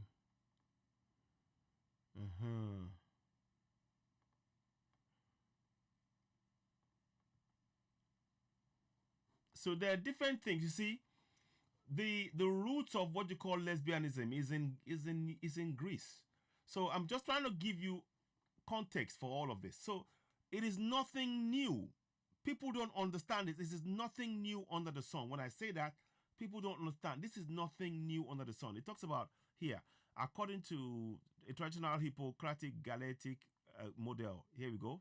So this is, in Greece, of sexual difference, popularized by the late antique physician Galen, you see, and ascendant theory of Middle Ages, viewed sex as a spectrum, encompassed masculine men, feminine women, and many shades in between. You see, these are old definitions, but the youth of today may think it's something new. It's just repackaging. So, viewed as sex spectrum, encompass masculine, feminine, men, many shades in between, including hermaphrodites, a balance of male and female. Devon contrasts an Aristotelian view, a view of intersex which argued hermaphrodites were not intermediate sex, but as a case doubled superfluous genitals, and this later influenced Aquinas. So, I'm giving you the foundation of how they view things. And as Africans, we need to make sure that in understanding them, we are more certain about, why we're saying we are standing for our belief in having man and woman and procreating, because that's what we've known. That's what is part of our culture. You had it. They even broke down the meaning of momi moe. That is something that is part of my culture. These are things that the pastors, look at the picture of, I don't know if you can see the picture of the couple there. They're trying to, preparing for the head of a bride for a Zulu wedding dance. These are things that are part of who we are. So for them to try to impose that on Africa, that is the clear demonstration of a racial racism, inherent racism in the faith of Christianity. So you cannot separate that racism from Christianity. So those of us who are practicing Christianity need to understand that we have gone in under this illusion that Christianity is something from God. But you can see now that by breaking this down now, this is very much work of man. I hope this is making sense. By going into intricate detail about this to break it down. Keep in mind, we came from this point here. To bring it together again, to explain to people, right, okay, this is what Apollo the spaceship was actually, to name it Apollo, was to honor God Apollo, the god of same-sex couple. But that was not made obvious to the general public. So you're hearing Apollo. So when you're invoking the name of Apollo, what are you doing? It says it itself here. When you're invoking the name of Apollo, what are you doing? Let us go in here. By invoking the name of Apollo, you are blessing the union of same-sex couple. There's nothing wrong in that if you are practicing that in the community in which that has been done. There's nothing wrong with that. In fact, it must be supported. But it is very, very wrong when those who have nothing to do with it don't understand what you're doing, and it ultimately harms their own society. That's deception. So in the faith of Christianity, built into it is deception. And that is what we're trying to break down, so that you understand that. Many African pastors need to understand this bit. You cannot have the religion of Christianity without that inbuilt inherent racism, because it is built on that racism. Simple as that. It is built on it. And that's what we're trying to really make sure that we understand when we're talking about this, and try to help us to wake up as Africans and be proud of who we are. The Europeans have every right to be proud of who they are. What is not acceptable is for them to try and brainwash us. We will never be anything but African. We must be proud of Africans, and neither do no African. I'm yet to meet any African that wants to change any European. But the constant need to control, oppress, and of Africans is evident in what I'm showing you on the screen. Now let us go one step further. So I've just tried to show you compare and contrast. Let me show you one more thing, and maybe I'll probably bring it to an end from the end on the broadcast. I need to show you this. Where is it now? Sorry. No, yeah, okay, I'm here. So we're gonna show you this. So you can see now the deceit in this now. Let us show you what I mean here. I'm hoping this works. I hope you can see me. Oh, okay. Now, okay. There's two sides I'm going to show you. Firstly, this I want you to see. This is St. Michael. Please do share this broadcast, and please, I'd like to hear from you. Please continue to share this broadcast and help us grow the platform. You're watching Citizen AY, the platform where we speak truth to power. Let me just at this point urge you, please go ahead and subscribe to Citizen AY on YouTube. We know YouTube are trying to make things difficult for us because they're trying to limit our numbers. And when people hit the like, it's not even recognized. But nonetheless, go ahead, subscribe to Citizen AY on YouTube. Help us grow the platform, and we will. Our website, we're going to try and get it running. Go to www.citizenay.org, and we're going to try and get a system whereby you can actually have you on there to be receiving newsletter from us on a monthly basis. We're going to endeavor to do that. It's a lot of work. We need to build that, but just go to www.citizenay.org, and also you can contact us by admin at citizenay.org as well. But of course, as ever, subscribe to Citizen AY. Hit the notification button, give us thumbs up, help us reach more people. We really need your support. So thank you very much for that. Now let's go forward a little bit more. Now, in the picture you will see is Angel Gabriel. This is Angel Gabriel. This is what the Buckingham Palace enamel, when they're giving the OBE, the Order of the British Empire, this is what it looks like. And it still looks like that on the website, and I'm going to show you. They haven't even changed on the website. Although they've changed it in the palace, on the website it's still showing this racist interpretation. But let's go ahead and explain what this means and the significance of this, and what those who are practicing Christians and Africans must understand the symbolism of this. And you need to question yourself if you're still supporting Christianity after what I've explained to you. I will explain to you shortly. Now, this is St. Michael. On the award of the Order of the British Empire, OBE or something like that, Commander of the British Empire, all of that stuff. There is an award, this St. George and St. Michael and St. George, that they give out. Now, there So this is Saint Michael at the top, an angel. Look closely at this drawing. You can see Saint Michael's head on the old drawing. Saint Michael's feet is on the head of a black man.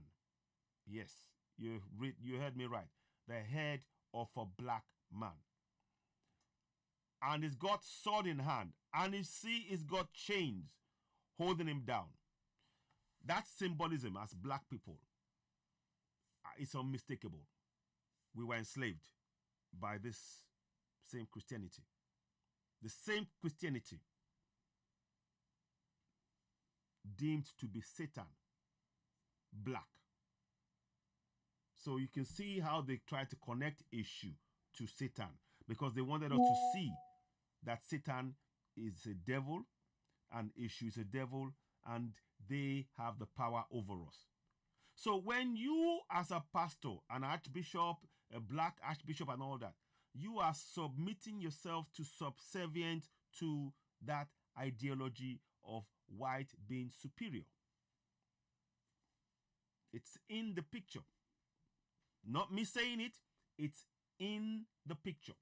So I am calling on all African bishops, pastors, to understand the significance of what I'm showing you on the screen, to have a deep think about what you're doing. If you are, because you're being brainwashed, it is clear to me without a doubt that you're being brainwashed. But we are hoping that by pointing this out to you, you can begin to wake up yourself. There is nothing wrong for, if this is what they want to preach in the Christian faith in Europe, and they want to believe in that, that's up to them. But what is damaging is for us as Africans to believe in this and to ignore, first and foremost, our own deities based on the destruction and portrayal of our own deity as though it is subservient to the European Christian belief system and their deities. So you see, it is really important to understand this particular thing. Understand it deeply. It's not about being angry. I'm just making sure that we understand what has been done here. In the name of Christianity, Africans have been enslaved. They've looted resources. They've not paid compensation. They've made empty gestures in terms of, oh, I'm sorry, I do apologize. Welby saying I'm sorry. I can see if I can bring that picture up. Welby apologizes for selling, black people, profiting from black people. Something C's company, Queen Anne, in the 15th century, something like that. I think it is. So that symbolism is on their awards that even they pin onto black people. I mean, the thing is just, it reeks of racism. It reeks of racism from top to bottom. And we have to call it out. We must call it out. Now, let's go forward. Okay, so now, the thing I want to show you now is this one. Yeah. Can I make it smaller? Because I want you to see it fully in its entirety. Yeah. Let's do this. Now, this is in the Buckingham Palace, right? Buckingham Palace. Because following what happened to George Floyd, they've had to change that black man that you see at the bottom of the thing. If I can zoom it in, if you look. You see, the black man there was portrayed as the devil with St. Michael at the top of the CBE or the St. George Cross, right? And chains in hand, and the white man and St. Michael on top of him. Because of the complaint, listen to what they read. And I'm going to read it to you, if I can find it. Those who received the older version of the design in the left can now swap it for the newer one, picture, cabinet office. So they are now asking people who have received the old one that is inherently racist, because St. Michael is standing over the neck of a black man deemed to be Satan. Mm-hmm. And the new one, a lighter Satan. So that confirms those Africans who have been saying issue is Satan. You need to understand that issue is nothing of the sort. Issue is a deity of Africa that has nothing to do with Satan. They've now made the Satan that St. Michael is holding onto, they made him to be light-skinned like St. Michael. Is this making sense? I hope it's making sense. So, please do share this broadcast. I'm going to rebroadcast it on Citizen AY on YouTube. Already you're watching it on oh, thank you very much for the likes. Those of you, oh, thank you. Thank you for the likes. I appreciate that. Those of you that have been liking it on TikTok, do go and follow us on YouTube and on Facebook and on Instagram and on TikTok and on X. Help us grow this platform. It is very, very important. I'm very, very grateful that you've been following me. You may not be able to see the pictures as much, but we are talking about the fact that Apollo is the god that the church are secretly worshiping without saying so. Because the god of same-sex couple is Apollo. And that is why many of the African churches are rejecting it. It is not because, and I say, the churches in Africa have every right to reject it because it's not part of our growing up in Africa.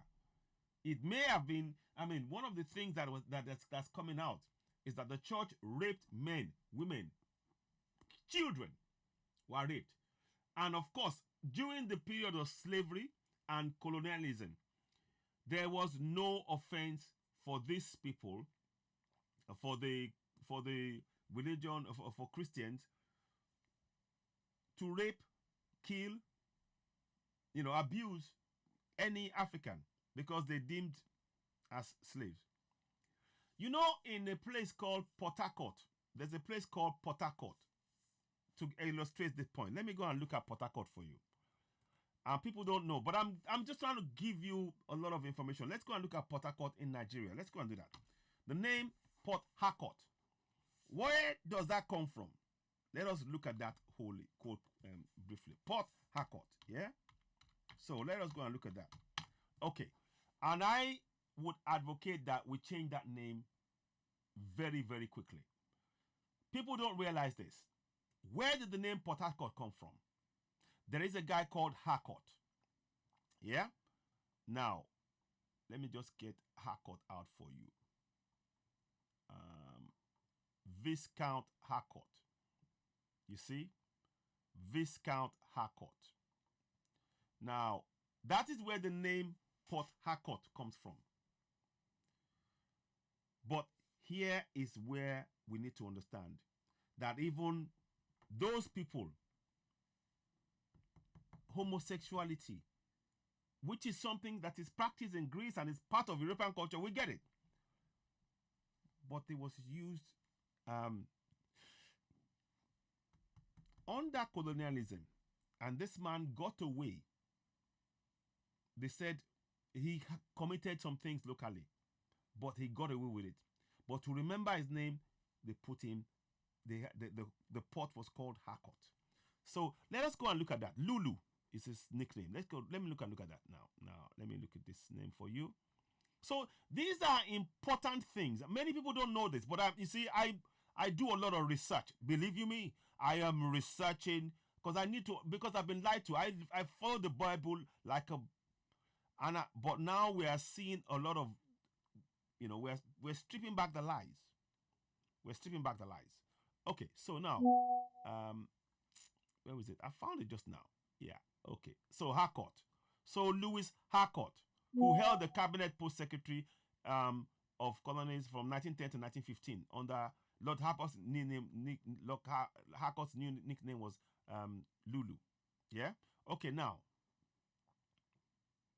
let's see what happened to him. I'm trying to get there was an issue with Harcourt. So we need to find out what happened with Harcourt. And I'll tell you, and this is why I'm saying it is all what he was accused of is all homosexuality, which is normal in Greece, but it is not right. And under colonial rule, all of this happened. No, he wasn't jailed. So you can see that this actually has damage in Africa. I'm just explaining, what's going on. Let's find this for you.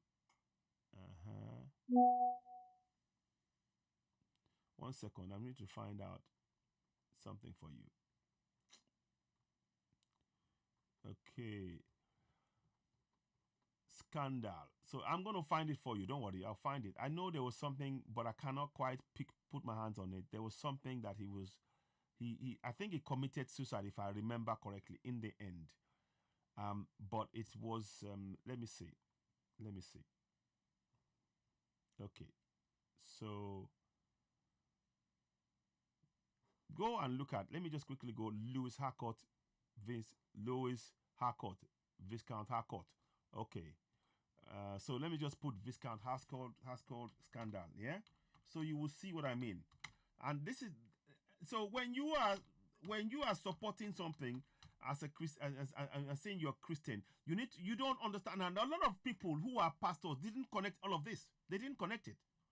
We need to connect it. Viscount Harcourt scandal. Okay? So let's go and look at that for you. We want to bring it up. Viscount Harcourt. Yes. Okay. So let us go look at this now. Okay. Here we go. So that's Viscount Harcourt there.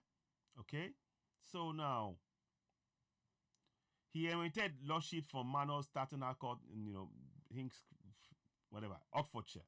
Okay. So now, between 1910 and 1915, Secretary of Colonies in Undersquid, in his home Berkeley Square, had windows smashed, suffragettes, including who were, I get that, but there's something else I needed to go and look at. There was an accusation which I need to understand to make you,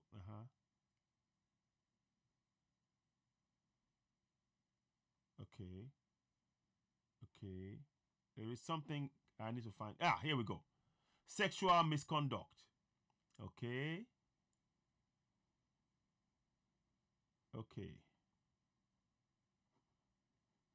Now, in Port Harcourt, he was accused of something in Port Harcourt. Harcourt accused of abuse in Port Harcourt. Let me see. Let me put it down. Viscount Harcourt. Yeah. Harcourt accused of sexual abuse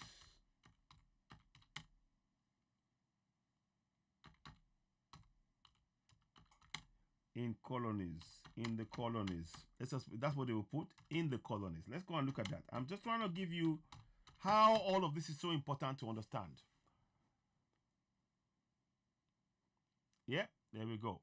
So this is what I'm trying to get you to understand. People don't understand. Yeah. So there you go. So that's him now. So we're trying to show you. Port Harcourt, the capital of Rivers State, derives its name from a British rapist and a pedophile, Lord Lewis Vernon Harcourt. Although this was disclosed by controversial former aviation minister Fleming, who asked for change of name, such shows he was right. History records that he enjoyed having sexual relations with boys, with both underage girls and boys. You see that? So Rivers State, Port Harcourt, Rivers State was named after him when the port was established in 1912. There was much controversy about the name it should receive. In August 1913, the Governor General, Sir Frederick Legard, then Secretary of State, that in the absence of any convenient local name, I would respectfully ask your permission to call this Port Harcourt. It's very important. We're very, very careful about those kind of things on African soil, because when you name it the name of such a thing, you almost want to you're giving power to what he did, and you need to erase it from your soil. Symbolically, you need to. So Harcourt Harcourt was known in London as a sexual predator of the young, both genders. He attempted to sexually assault Dorothy Brett, the daughter of Victor Escher, when he was about 15. She was about 15. Dorothy wrote to him that it was tiresome that Lulu in such an old rule. He's as bad with boys as with girls. He simply is a sex maniac. It isn't that he is in love. It's just ungovernable sex desire for both sexes. In 1922, Harcourt committed suicide via potassium bromide following an attempt to seduce Edward James, a young Etonian who later became an important collector of surrealist and other contemporary arts. James' mother spread the story throughout the society. However, the accusation remained unknown by the wider public for 30 years. So, that is what I'm saying. You know, we need to understand that this is very, very important, that to have that kind of a name on our soil by the colonials. I mean, he could have, whilst he was there, for all we know, he could be, the words they use. So why am I saying all of this? When we are saying we are accepting Christianity, what comes with that Christianity is what they're doing in Greece. That is why there is a lot of rape by the pastors and the clergymen, that they're raping in the communities that they're supposed to be ministering. We got to, and it becomes a culture that the Christianity now allows that culture of rape to pervade the society that they're in. We get it that in Greece, and that is part of their culture. But when you go into another community and you do that, you are destroying that community. And that is what I'm trying to say. With African culture, it pervades things. And having that Christianity there is almost putting the claws of this in that community. There is nothing wrong in being a gay in Greece and in Europe. But in cultures where they have a different way of life, those cultures must be respected. And Christianity does not wish to accept that fact. I hope this is making sense. So I'm giving you a lot of information here to understand the depths to which Christianity has gone to hide its hand. Christianity supports same-sex coupling. And there's nothing wrong in supporting it. But what is wrong is to impose it on other areas of the world that it is not the norm for them. I hope that makes sense. And right now they're trying to force African countries to adopt same-sex. Now, I state categorically, in Europe, it is part of Greek mythology. They have a god called Apollo. That's fine.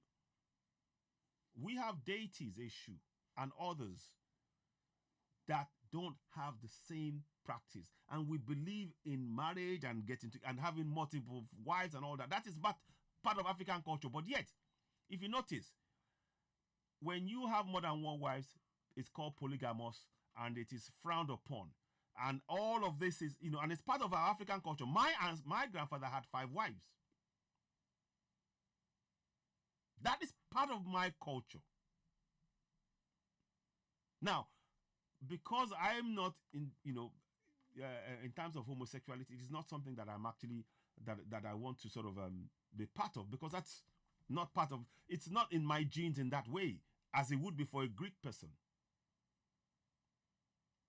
But psychologically, as an African, you'll be made to think, if you decide to go and do what your ancestors did, that is somehow wrong. Well, I don't have the power to say to a Greek person that having sex with a fellow man is wrong, because it's part of their culture. You see that? So I'm trying to really make sure that we understand that Christianity has really covered its hand. And it's using it to actually destroy African civilizations and cultures.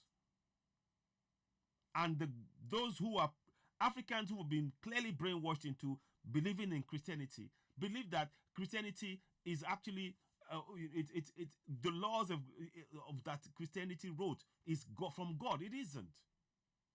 I'm showing you evidence to back what I'm saying.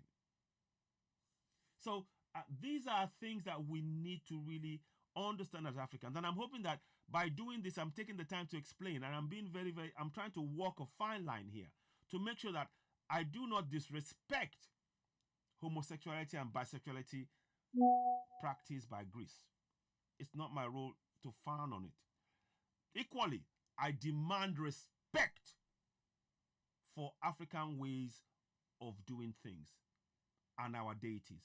It must happen because I provided irrefutable evidence of the clear intent of Christianity deliberately lying, carrying out racist acts to destroy African deities.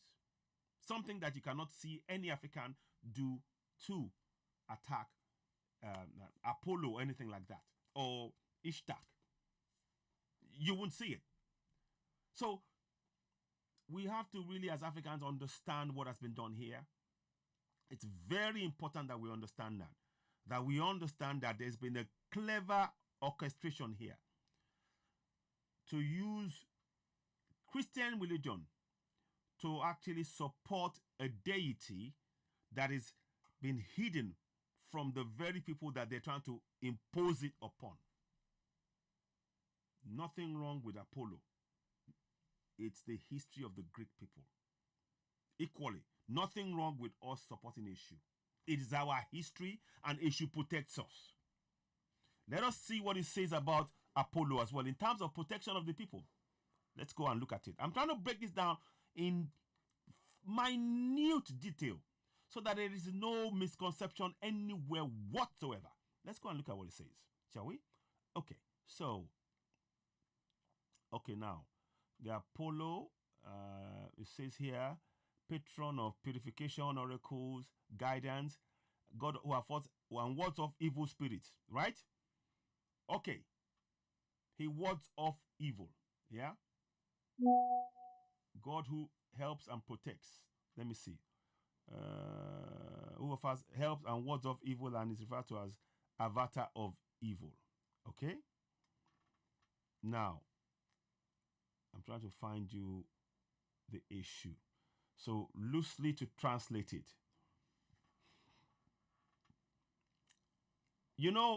If you were to, again, you see, in terms of interpretation, we need to understand.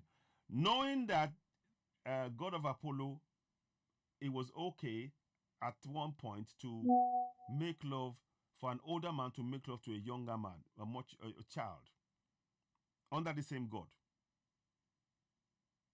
How do you think about that? Is that evil? Just trying to make an example. Now, let's go and look at Eshu. Okay? So now, Eshu. It talks about here, Eshu is the messenger, Eshu, to the criminally minded who celebrate wickedness and injustice, immorality, and unrighteous people. Eshu is evil. So he's merciless in effect. Although, I know the way the people whoever wrote this, trying to put evil and devilish in there, just to make us believe and see Eshu in a very, very evil way. Even though they can see that it's talking about he confronts injustice, immorality. But they put the word evil to subconsciously get us to think, yeah, he's evil. It's all about building that in. But let's look at the other side of it. Eshu is an awesome, persuasive divinity to pious and morally upright people who place a premium on justice, morality, and good character. So why are you trying to destroy our Eshu when it's trying to protect the people? But you are lifting up your own Eshu. Why?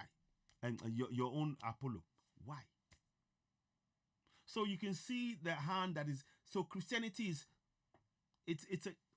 I can tell you now, Christianity is made by man. Take it or leave it. You are seeing the evidence before you. As Africans. Now, that doesn't mean that Europeans shouldn't believe in it.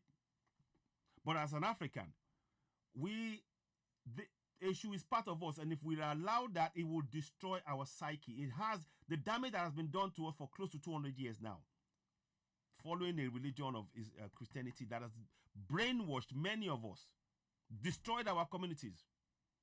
Eshu is meant to protect and to nurture us and to actually center who we are. We need to return back to worshiping Eshu. We must do so as Africans. Just as Europeans have every right to practice same-sex couple and worship and invoke the name of Apollo, they have every right. We have a right to honor Eshu, and it is not Satan. As per the picture that I'm showing you, Eshu is not Satan. Satan is a light-skinned person, and it's an English and European name. I hope that makes sense. So I know we've been doing this for a time now. We're just trying to show you, to make you understand that we have to break this. Christianity is inherently racist. I'm sorry to say it, but that's the fact. Christianity is inherently racist. Now, people will not, when I say that, people think, how dare you? But I'm giving you clear evidence. Wherever you turn, Christianity is inherently inbuilt with racism. In fact, it's the foundation. Its foundation is on racist foundations. And the very thing that is supposed to tell others to do, Christianity doesn't do. Christianity does not repent for its actions, does not face the consequences of our actions. It always hides away from it. Never considers itself the very thing that it's calling others. For me, to rape young children as a pastor or as a bishop is evil. To rape women under the guise of your cloth is evil. To call another deity as satanic so that people can turn away, that's evil. But then you're still Christian and you say you are holy. How? So these are things, fundamental things that we are talking about here. We're not trying to be, I'm not trying to be angry about it. We are being very, very precise in explaining things from a very, very, I've practiced Christianity, and there is no way anybody can convince me that Christianity is anything but inherently racist on what I've been seeing for all of my life.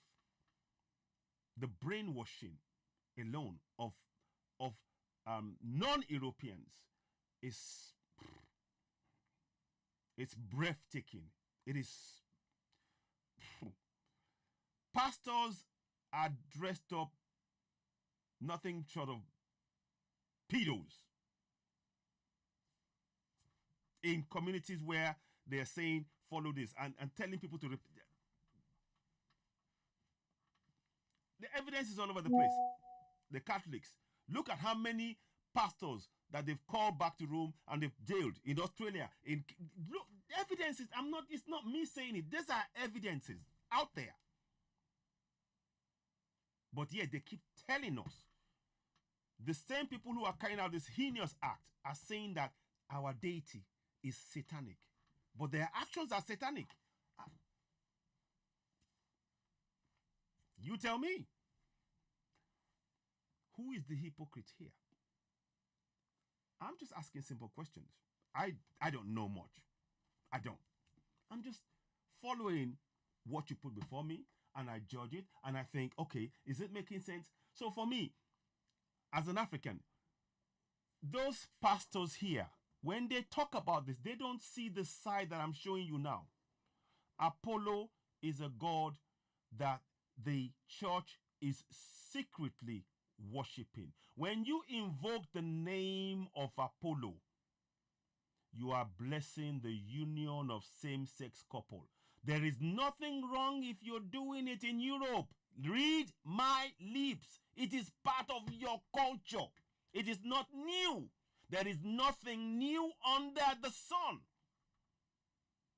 But when you go and impose that culture on a culture where that is not their norm, you are destroying a culture. You are destroying a people. That's hypocrisy. That's evil. The very evil you are naming the deity that you want people to turn away from in their own culture. You have no right to do so. Christianity is racist. Can you see that? Christianity is inherently racist. When the Pope is forcing people, where's the free will? And I'm glad that they're standing up. Listen to this. Nigerian Catholic bishops reject Pope's command to bless gay marriages. Pope Francis's authorization for Catholic priests to offer blessings to same-sex couples is not being received well in Africa. Kenyan and Nigerian Catholic bishops have both issued official statements regarding Pope Francis's decision to allow Roman Catholic priests to bless same-sex couples. The defiant Kenyan bishops maintain that the Church's understanding of marriage as a sacrament between a man and a woman remains unchanged despite Pope Francis's announcement. While the Catholic bishops in Nigeria stated that blessings or celebrations of same-sex unions are against God's law and are considered sacrilegious within the Catholic faith, the bishops argued that every nation has a right to self-determination of its laws and cultural values. They called for respectful dialogue. Cultural values. Apollo is a cultural value for Europeans. Are we clear on that? Apollo the god is part of European cultural values. And I'm acknowledging it live on camera. So nobody come and say, oh, I don't like gays. I don't know. In the jurisdiction of where it is done, that is where we differ. Okay? Because it is being imposed and yet more tool of oppression. You say you are giving freedom. You are allowing people to be free and democratic. And you are using a backdoor to oppress the people that you've denied, that you've enslaved, that you've killed, that you've raped, that you've burned, that you've stolen from, that you've not apologized properly, that you've not repented. You talk about repent and give yourself to Christ or your God. But have you repented? Your actions by going to Africa and demanding that they change, they support your God, Apollo. They have nothing to do with Apollo. And you say they bless them. And because it says so. It says so in the words. It says here. Let me read it to you. So that nobody comes and it says here. Apollo, the sun god of music, is considered the patron of same-sex love, as he had many lovers, and was often invoked to bless homosexual unions. So the idea is to send out, to allow, if he can be blessed in Africa, that means he's going to expand in Africa and put our own deities to one side. That is, you are using your deity to destroy African deities. And you want them to accept it. This is cultural annihilation that you're trying to put Africans in. Would Europe be happy for Africans to come and annihilate that culture that the Africans don't agree with? I'm sure that the answer will be categorical no. And I don't know, I'm not interested in, this is part of you. When you read Apollo, you understand why homosexuality is very prevalent in Europe, because it's part of what they've been known for thousands of years. That's the fact. I'm not trying to be, I'm just being real here. But what is wrong is for that to now be under the guise, and many people think, oh, it's a new thing. Oh, lesbian. It is. You can see this is something that has been there for thousands of years, and the church has cleverly hidden that hand under cloth. Yet again, on top of lying against our deities. No one deity should be more than the other. What is being done here? Again, I say it. Thank you very much, my brother. Thank you. Thank you. What I'm saying, and I'm saying it categorically. Oh, Oh, welcome on board. Liars. What liars? I've just shown you. Can never allow gay marriage. Look, the Bible was written by the Pope, sir. Rotimi Bajela, my brother. The Bible was written by the Pope, and they are telling you, hearing it. I'm glad you are here. The Bible was written by man. The Bible that you're fighting for is written by man. I'm not trying to tell you off. I welcome your discussions. You know, I like your discussions. I'm happy to discuss with you. You know, Eshu is not Lucifer, sir. No, I've just shown you. Stop saying that. That is actually, you are actually causing your family, sir, when you're saying that. As a Yoruba man, from one Yoruba man to another, you are causing your family because look, let me show you, in case you didn't see, I've shown you the picture. I need you to understand, sir. This is not about me. I'm not trying to belittle you. You can call in if you want to. I welcome you to call in if you want to call in, and we can discuss this on air. I'm happy to discuss with you.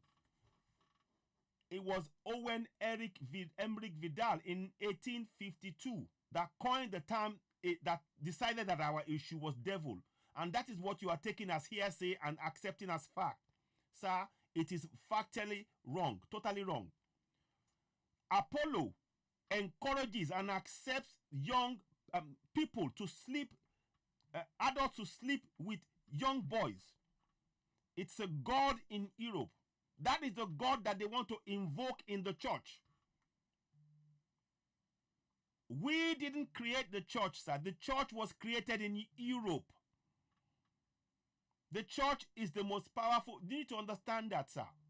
Please. I'm glad you're watching. We have to really understand. A lot of guys, to Africans, exactly. And now facts in the face of Africa. Exactly. Thank you. So, sir, please, let me show you this picture. I need you to understand this, sir. The UK government, the parliament, in the UK here, sir, you need to understand this, please. In the UK, the government has had to acknowledge itself that it is not the parliament, the Buckingham Palace. They have now painted Satan in the same color as Saint Michael, sir. It's not me saying it. I'm giving you facts. These are incontrovertible facts. Sir, respectfully, I urge you, do not utter the name Eshu and Satan in the same vein. The evidence is clear. They knew that Eshu can never be Satan. They poisoned our people, including yourself, sir, against us. The fact that you are following Christianity as practiced it shows that their brainwashing worked, sir.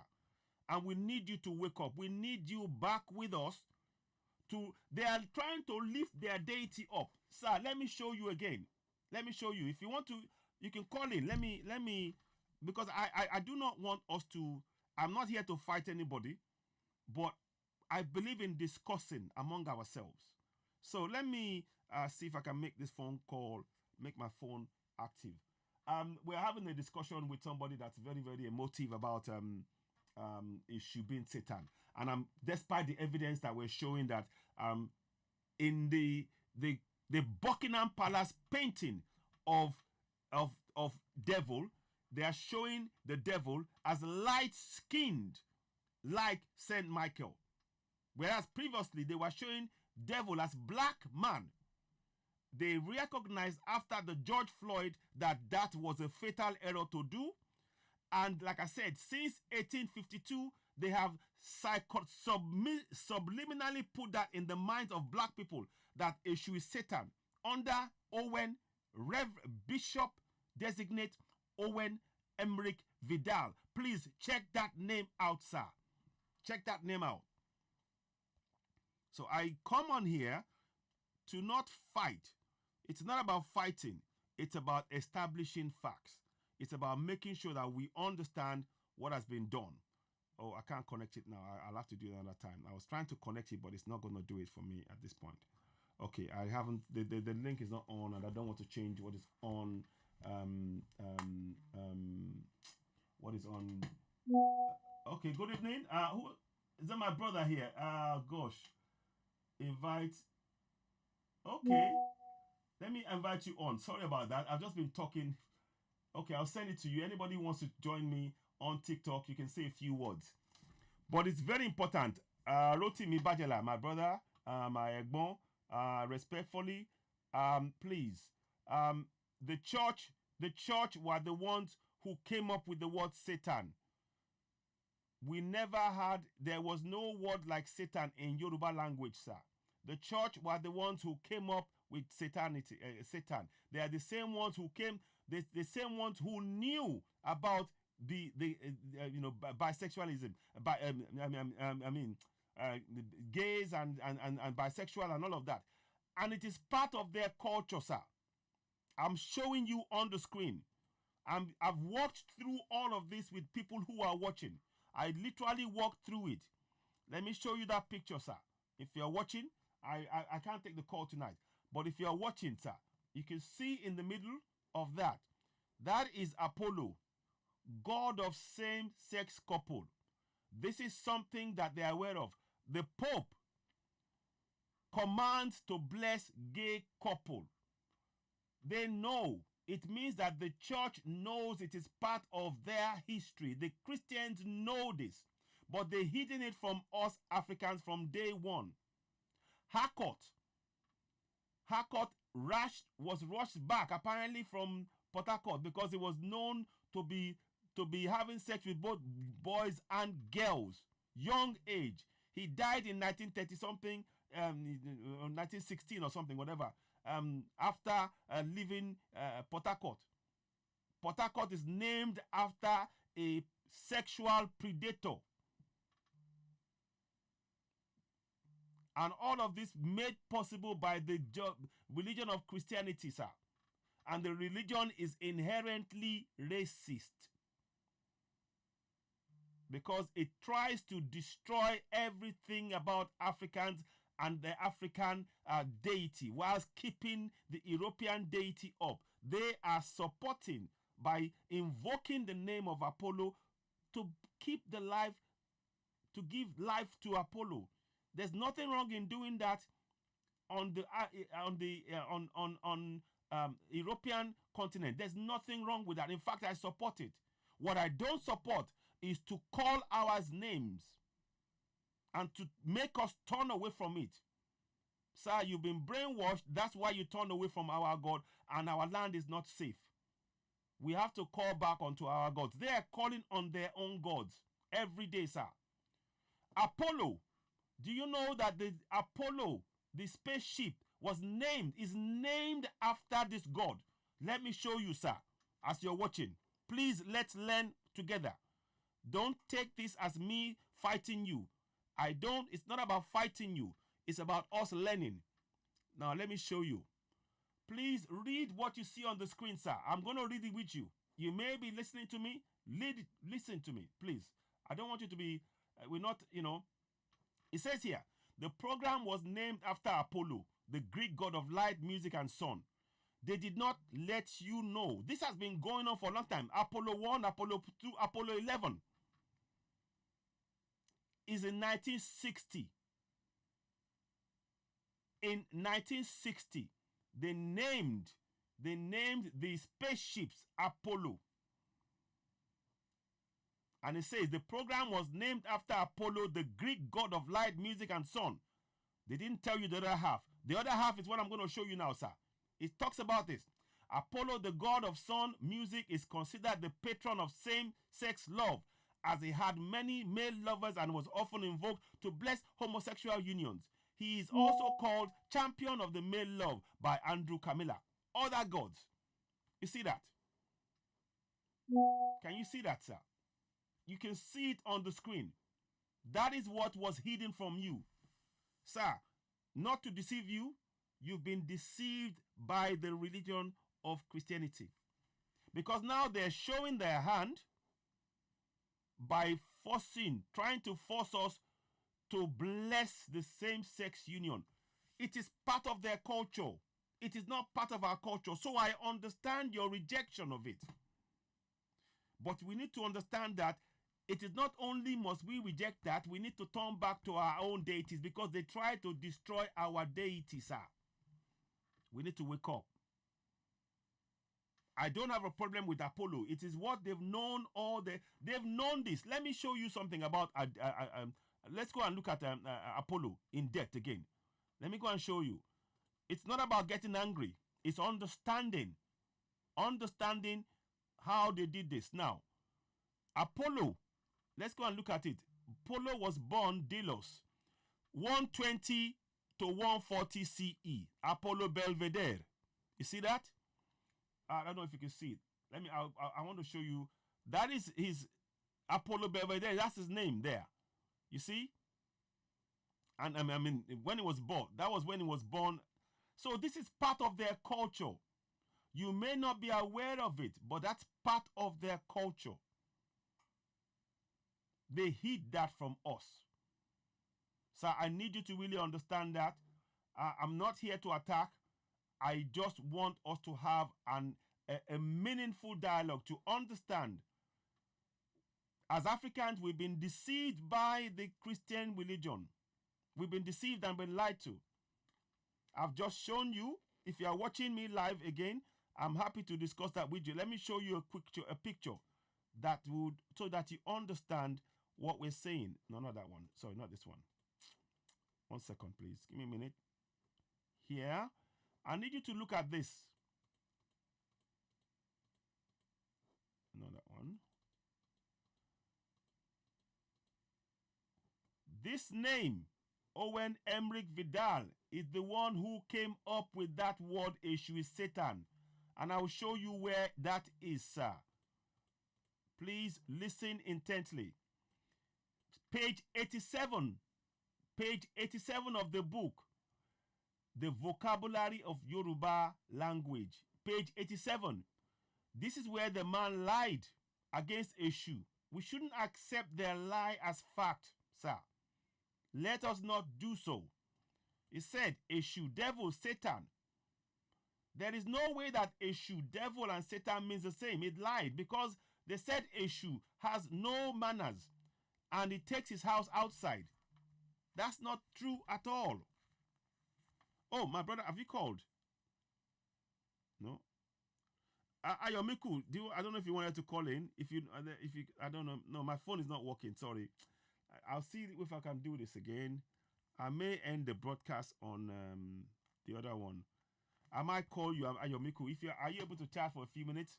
So now, but anyway, so what I wanted to show you, sir, was that you see, to say Eshu Koniwa, that is not the definition of Eshu. Eshu has no manners is not the definition of Eshu at all. It takes his house outside. Again, that's not a definition of Eshu. But that is what they used in the book. That was a lie, sir. Because now, Owen Emmerich Vidal said, instead of putting as the Eshu, has no kindliness, he put as the devil. So you can see that he lied there, sir. You can see it on the screen.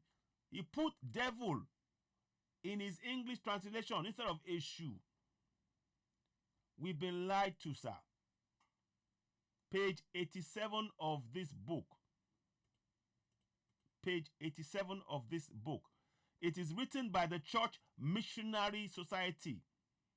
It even tells you this book was written by the Christians that you're believing in, sir. Wake up. Wake up. We need you to wake up. Look, let me show you.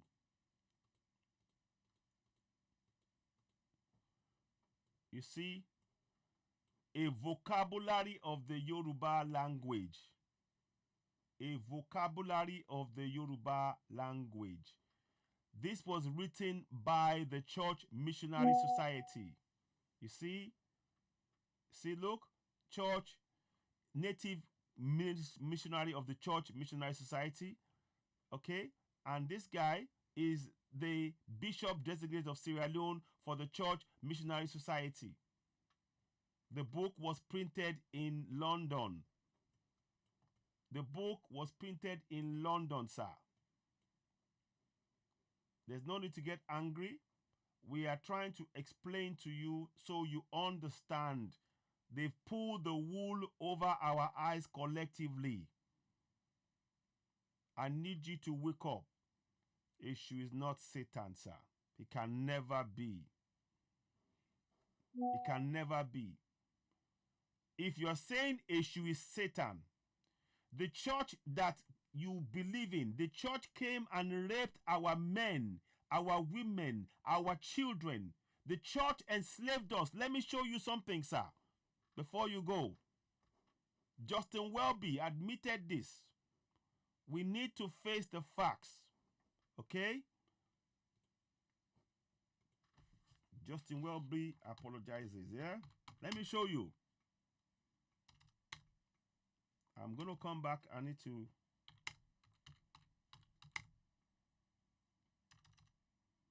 Okay.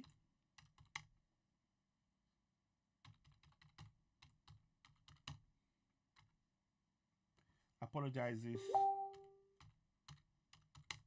for Church of England. Yeah, I'm going to show you. Paying clergy with slave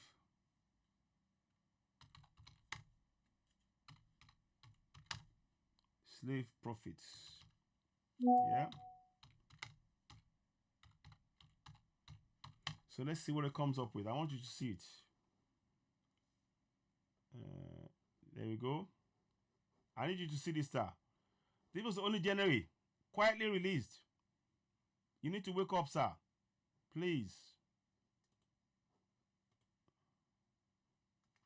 So have a look at this. Not that one. No, no, no. So they go... Hang on. No, that's not the one we're looking for. Yes.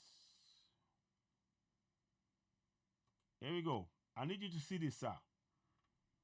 The church that you believe in so much, sir, they lied. You see? Church of England has set up a 100 million fund as part of an apology for the past involvement in transatlantic slave trade. So the church that you believe in, sir, is a fraud. The church that is preaching holiness, repent, the church is involved in slavery. Let us read it together, sir. I'll read it to you. The Church of England has set up a 100 million fund as part of its apology for past involvement in the transatlantic slave trade. The church made this announcement on Tuesday following research that showed that the church commissions through Queen Anne's Bounty, a fund established in 1704, invested in South Sea Company, which traded in chattel slavery. Chattel slavery is enslaving and owning human beings and their offspring, forcing them to work without wages. In its response to the findings, the church commissioned the board and said it would try to address some of the past wrongs through the fund. I'm sorry, all of those funds would only be in Europe. There is only talk. Don't trust it. So please, we are, my Egbo, Rotimi Bajela, this is a perfect opportunity for us to engage. The church that you believe and the Christianity, they sold us. The church sold us. The church sold us. They sold black people. They sold us.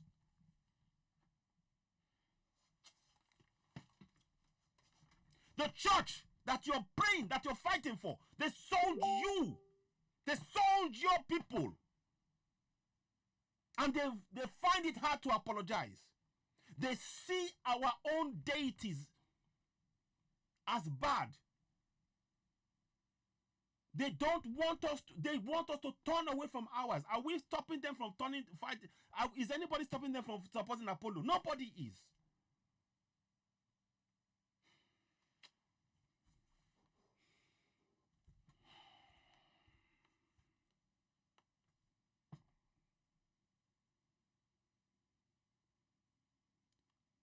I'd like you to have a rethink about what you just saw tonight.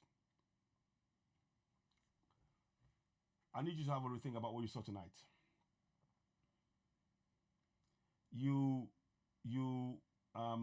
Ladies and gentlemen, you're watching Season A, the platform where we speak truth to power. I hope you can hear me. I'm sure you can. I'm sorry if I have not answered you much. I am focused more on the talk on. Thank you very much, those of you who are joining on Facebook. There is somebody there that has been following what I've been doing and making comments. Rotimi Bajelasa, I hope you can see on the screen. The church sold also. You may choose to disagree, but that's a fact. Let me go and get the one for. I'm gonna get the one for the Telegraph one, because that goes in more detail, and I need you to see that as well. So here we go. So I'm gonna show you this one. So let's given that one was sufficiently vague. You see. So we're gonna read that together. If you can follow me and read it. It says here, and that is Justin Welby. Did you know that Justin Welby used to be an oil man in Nigeria? Yes. Justin Welby used to be an oil executive with Shell in Nigeria. He suddenly found God during the John Major days. Did you know that? Look, anyway, that's another time. That's a discussion for another time. Let's focus on this one. Now, the Church of England used money made from abominable slave trade to help pay for income for the poor clergy in 18th century. That's your Christianity, sir. Your Christianity used money made from slave trade. The church that is telling you to believe in God, pray to your God, give yourself to God. Which God, sir? Which God? Which God? Which God? Which God? To reject a issue. Okay, I understand, but sir, I'm telling you, look on the screen, sir. Can you look on the screen? Those of you on TikTok, thank you so much for following me. Okay, I'll leave it on because Charles is on there. Let us, sir, please tell us. You said my grandfather changed his name to James. That's because he was brainwashed, sir. James, changing your name to James is just meaning that you've been psychologically forced to do something that you don't understand. Did your grandfather understand what James meant? Is there a connection between you and you are just this?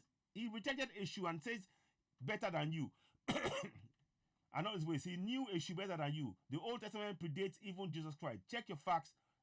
Let me see. Check your facts from the legitimate sources. Stop telling lies. The Pope and many are all working for Antichrist. Many Freemasons. Royal family are all, they have no goodness, mercy on them. So why are you saying to believe in this religion? Why? Why? Our religion, Eshu, is not evil, sir. You admit everything. You know. This is what I'm saying. Do you have a church in Nigeria? Do you have a church in Nigeria, sir? Because from what you are saying, these people, they sold us into slavery, sir. The church that you are backing. And whether you like it or not, if you mention the word church, sir, the foundation of every single church on this planet goes back to Rome. You can debate, sir. Please, sir, you are welcome to call in on +44. I'm going to bring this to an end on TikTok. Thanks so much for watching. I'm going to join me on Facebook. We're going to end here because I need to just make a phone call. And I cannot, I'll end it. Thank you for watching. You've been watching Season A, the platform where we speak truth to power on TikTok. Subscribe, follow us, share the broadcast. Thanks so much and bye for now. On this broadcast, we explained, let me just say briefly, on this broadcast, we explained conclusively that Christianity is actually supporting and promoting same-sex couple. Nothing wrong in it. They are supporting their deity Apollo. We established that fact tonight. irrefutably. There's nothing wrong in supporting that. It is a cultural belief that the church has hid from other parts of the world, and all they have to do is just be honest about it and state it. That's all we're saying. Thank you very much. You've been watching Citizen AY, the platform where we speak truth to power about Lutron. Thank you and bye for now. Bye, those of you on TikTok. Bye. Join us on Facebook. Thank you. Okay, so I'm leaving that, sir. I am going to give you an opportunity, sir. You can call in. We can discuss. I actually want to talk to you because I'm not trying to be. Yeah. They are not Christians. They use Christianity. I understand. I agree with you. Introduce slavery with the help of our Obas. No, sir. I'm going to, unfortunately, sir, we have to disagree on that one. Because, sir, you don't understand something. Well, respectfully, sir. Let me show you something. I need to show you something. This is a very important point here. Please, sir, our Obas, they didn't have a choice. Because of this. Sir, you don't. I've done a lot of research. This is an opportunity to learn from us all. I need you to understand something. 1841. In 1852, sir, they told you, that was the first time we heard about Eshu and Satan. They lied. In 1841, in Exeter Hall, they said they ended slavery. Sir, it's a lie. They didn't. That was 4,000 men planned how they were going to come to Africa and bring Christianity. 4,000 men headed by the UK government, the British government at the time in 1841. These are facts, sir. Please, let us really understand. Our Obas they were forced. They were made vassal kings, sir. Our Obas were made into vassal kings. They could not practice what they were told anymore because of the false treaties. Let me read it to you, sir. This hall, please go and check this up. Exeter Hall. Exeter Hall. Yes, I understand, sir. You are right. They took money. But let me just show you this, sir. Please this is really important. I really like, and I'm grateful for the time you're giving me to talk about this. But please, just hear me out. Just hear me out. Please. We need to understand. They've lied to us for so long. We need to wake up. You are intelligent, sir. I can see it. You know more than I do. I bow my heart to your knowledge. Sir, just entertain this thought. Just follow. Stick with me, please. Look. Exeter Hall. A meeting, 1st of June 1840, chaired by Prince Albert, Saxe-Coburg and Gotha. That is the husband, the German, Saxe-Coburg, who are now known as Windsor, Queen Victoria's husband.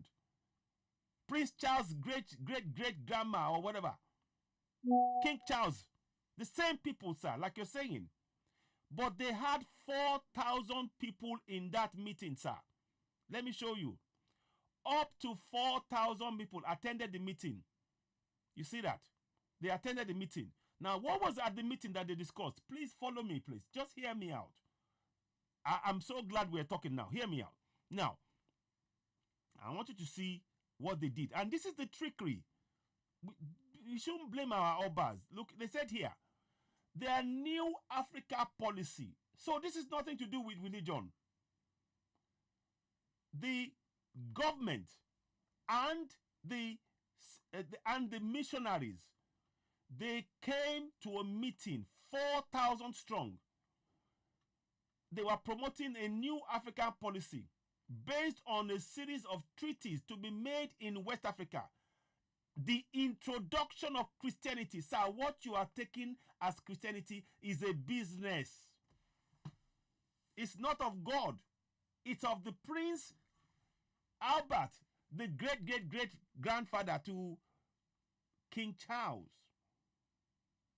This is nothing to do with Christianity or religion. It's business, sir. They brought in the government that is running us today. They brought the government because the government of UK at the time, they were the ones who chaired the meeting in Exeter Hall, 1st of June 1840, sir. Look, I'm giving you dates. Look up here. Let me make that small. 1 second, please. Let me just, can I hide that? 1 second, please. Okay, I'll move that down here. See, look at that. 1st of June, 1840, sir. This is only a plan. Please. I understand all of that, sir. We're saying the same thing. But you can see now that, yes, they belong to plunder. Yes, we are saying the same thing. We are saying very much the same thing. But what I'm saying is that yes, you're right. They are Freemasons. You're right. They've hidden it from us. But we cannot continue to support the same thing. Their Christianity is what is being used to blind us, sir. It's fine if you want to talk about Ethiopian Christianity. That's the real one, the Yeshua. I understand that. But the line that is being used to control us now is this one. It's the one you talk about, the Freemason one. I agree. But I'm showing you what they've done, sir. That we are practicing is not religion. It's not religion. We are practicing a routine. Now, okay, let me just for time purposes. So they had, Sarabot Peel, was there. This is a two-time prime minister of the UK. So they came to Christianity is a business for these people, and it is still a business now, sir. It is still a business now. So, yes, a lot of what you're saying, I am agreeing with you. You see, I'm not disputing the fact that they're not Christians. I agree with you, but they are using Christianity to the so-called Christianity to, and it's not even the word Christian, the word Jesus Christ did not come out until 1524, sir. There was a guy in Rome who came up with the letter J. We had Yeshua. I'm sure you know this. Yeshua is what the Europeans and the Ethiopians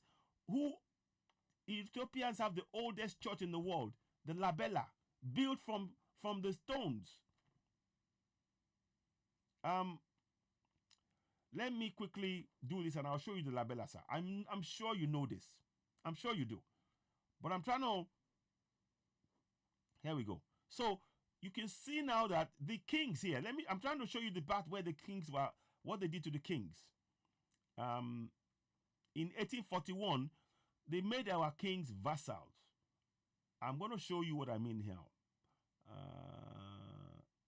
I need to show you the bit where they made our kings vassals. Let me see if I can do the talk. No, I can't show you that. Okay, article. So, Niger River, okay. So 1888, Oba, yes, 18 Aderemi made vassal. Let me show you, sir. So 1888, Oba Alowolodu, right? Let me just make, I just want you to show you that I know a thing or two. Of course, I doff my hat to your knowledge, sir. But I do want to just show you something. Oba Alowolodu, right? Alowolodu made vassal.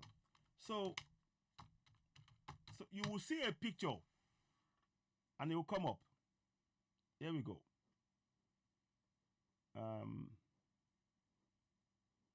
So I wrote this before, many times before, but I will show you on here. Yes. So now, he was made a vassal in 1888, sir. The British made him a vassal. Let me just go back here. So I'm so grateful that you're with me. Please, I respect you greatly. And I'm grateful for your insight. And we can grow and learn something together. Can we find a halfway house in terms of working, in terms of how we deal with this? Sure, most certainly. But we need to understand that we are in agreement now that what is there now, they are not Yeah, they've never been. But that's what these people. It's difficult to separate the two. It seems we seem to be talking the same language, sir. And I would happily have a discussion with you, even after the podcast. My number is on the screen: +44 79 582 606. I'm going to try and get the number up now, actually, because I'm really keen to establish some contact. I know it's 3 o'clock, but to be honest with you, I am keen for. Where is it? 1 second, please. Is that right? No. Oh, sorry. Okay, off. Okay. I'm gonna put that up now, so the phone line should come up. Let me switch that off. Actually, so let me show you now. I know it's crazy, but it's late. Where is it? Off. No, it should be on. No, off. So Bluetooth. So let me just make sure. If you want to call in, you are welcome to call in on +44 79 582 606, and we can discuss, sir. I will just talk for a few minutes. Yeah.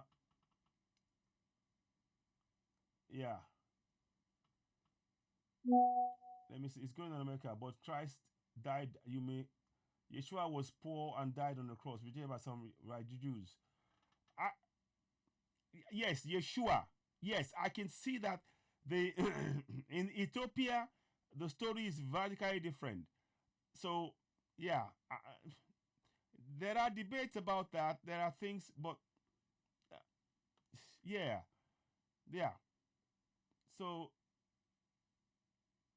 yes, many have. It's going on in America. Yeah, of course. I mean, there are things that are going on, and I agree with you, sir. Let me just have a thing.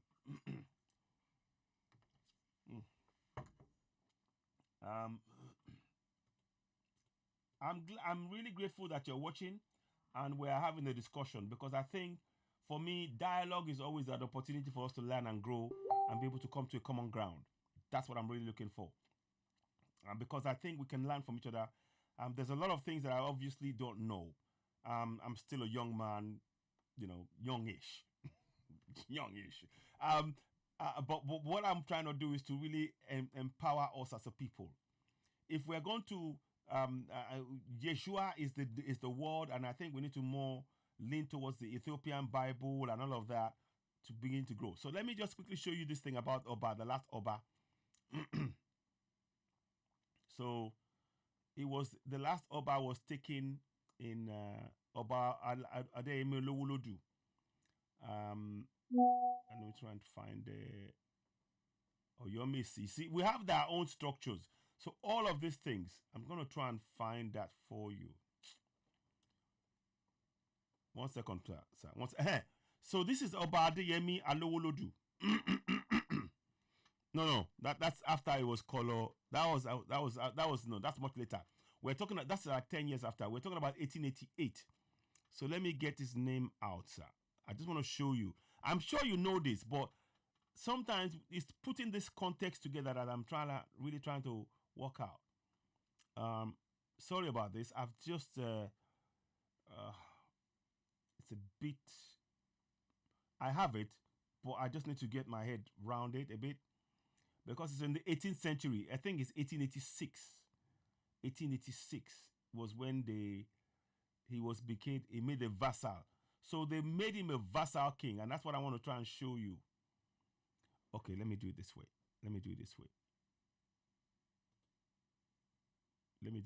Sir. I'm going to do this quickly. Oba Adeyemi Olowolodu, vassal. So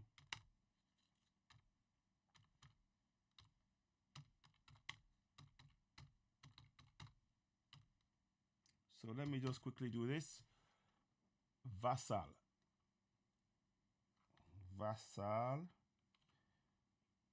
Is it? Okay.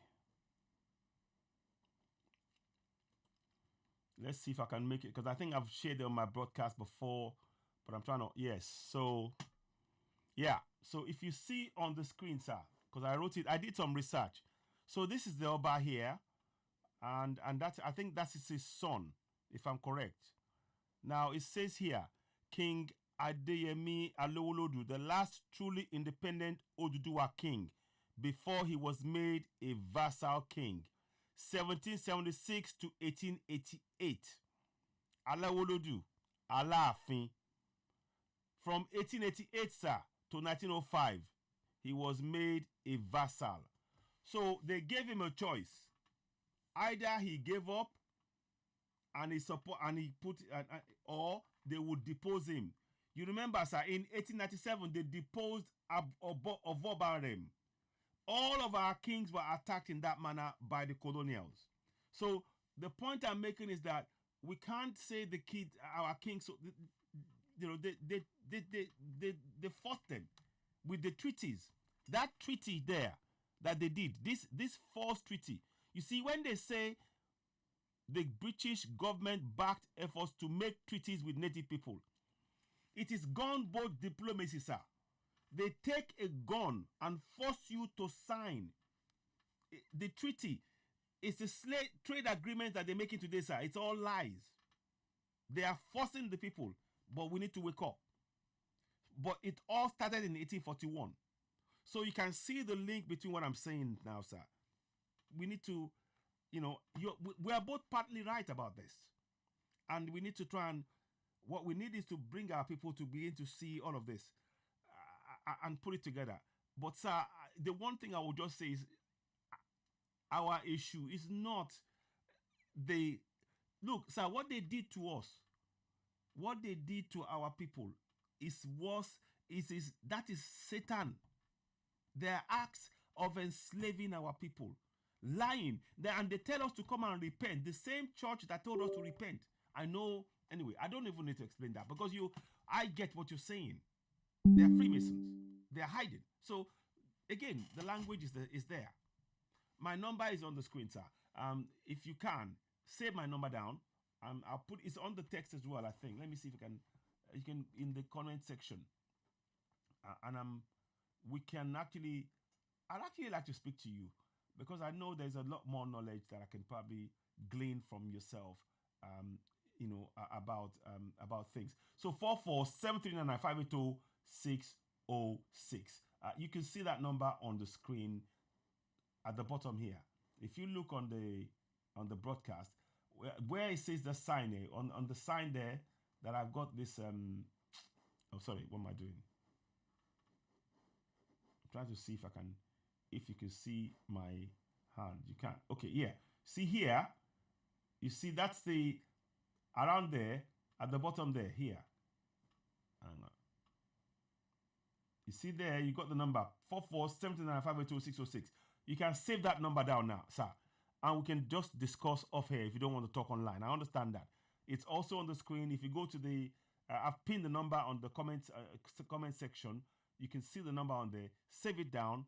I'd love to discuss with you. I can see the answers you gave me has given me an insight into the knowledge, the depth of knowledge that you have. And maybe there are things that's probably not worth discussing on air.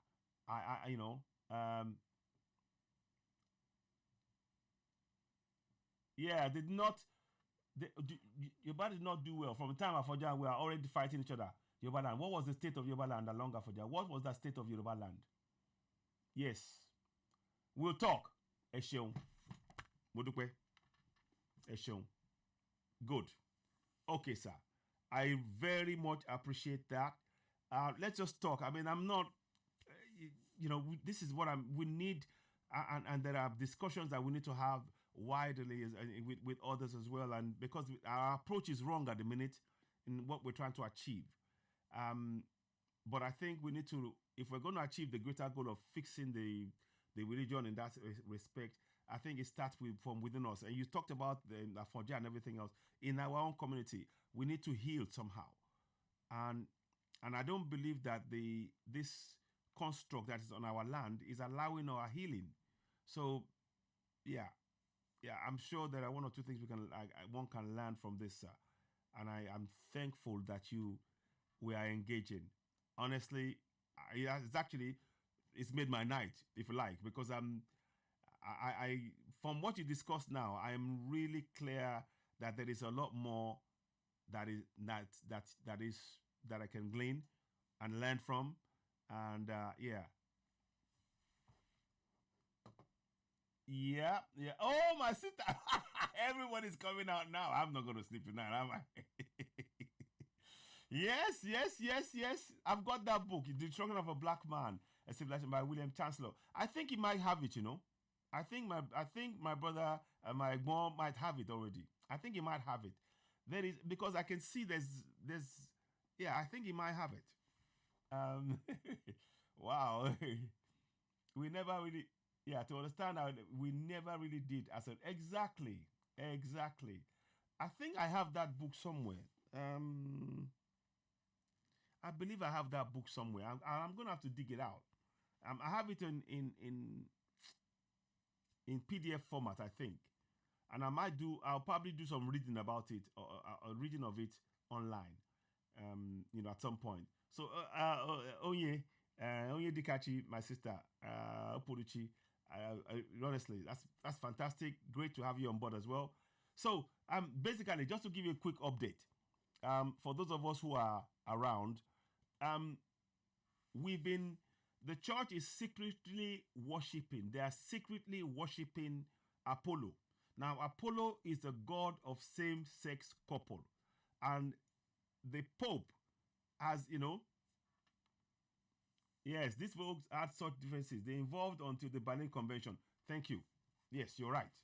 You're right, my sister. You are absolutely right. If you want to call in, the phone line is ready. It's open now. So if anybody wants to call in and we can chat for a few minutes, I'm quite happy to do that. It's connected. It's live. And I can take the call and we can just exchange if you want to call in. Ayomiku, I don't know if you're awake.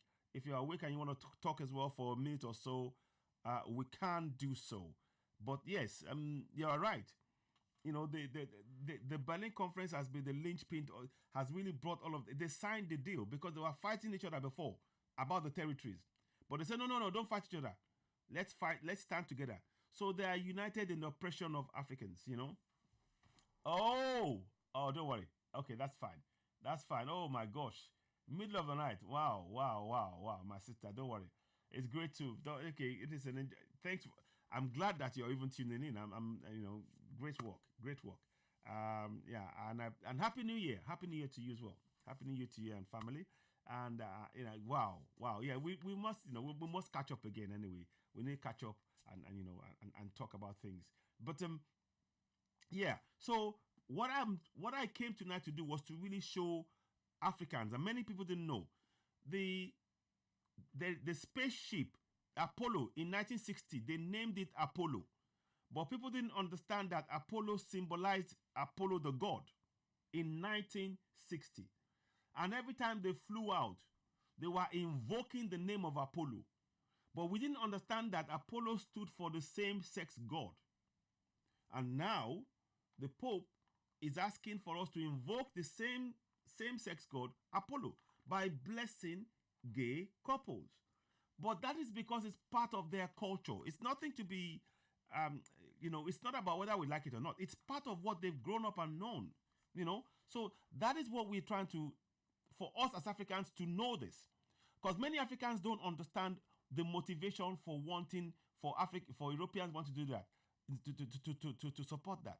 And we need to understand that so that it makes us understand that religion of Christianity as they practice it is not something that we need to hang on to in terms of our own evolution and development. So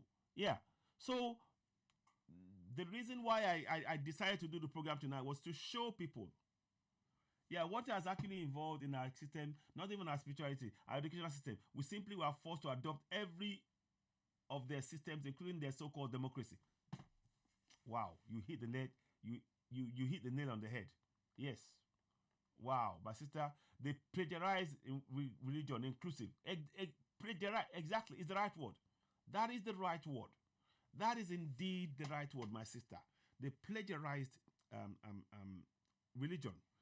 And my brother, one of my brother, Shanu was, Eric was saying about that, the Ishtar it's a so-called pagan religion that is now part of Christianity. So plagiarism is going on all the time. But a lot of Africans don't understand why homosexuality is so important. And even in the churches, that is why you see that in the churches that they bring into Africa and all these places, homosexuality is rife because it is part of their culture. It is part of their growing up. It is part of who they are. So we need to understand that. So when they come into Africa and they're saying, oh, you have to give yourself to Christ. But at the same time, they're raping, they're killing, they're pillaging. If they are going to tell us to give ourselves to their Christ, shouldn't they repent themselves and not pillage and not kill? And if they don't do that, what does it say about their Christ?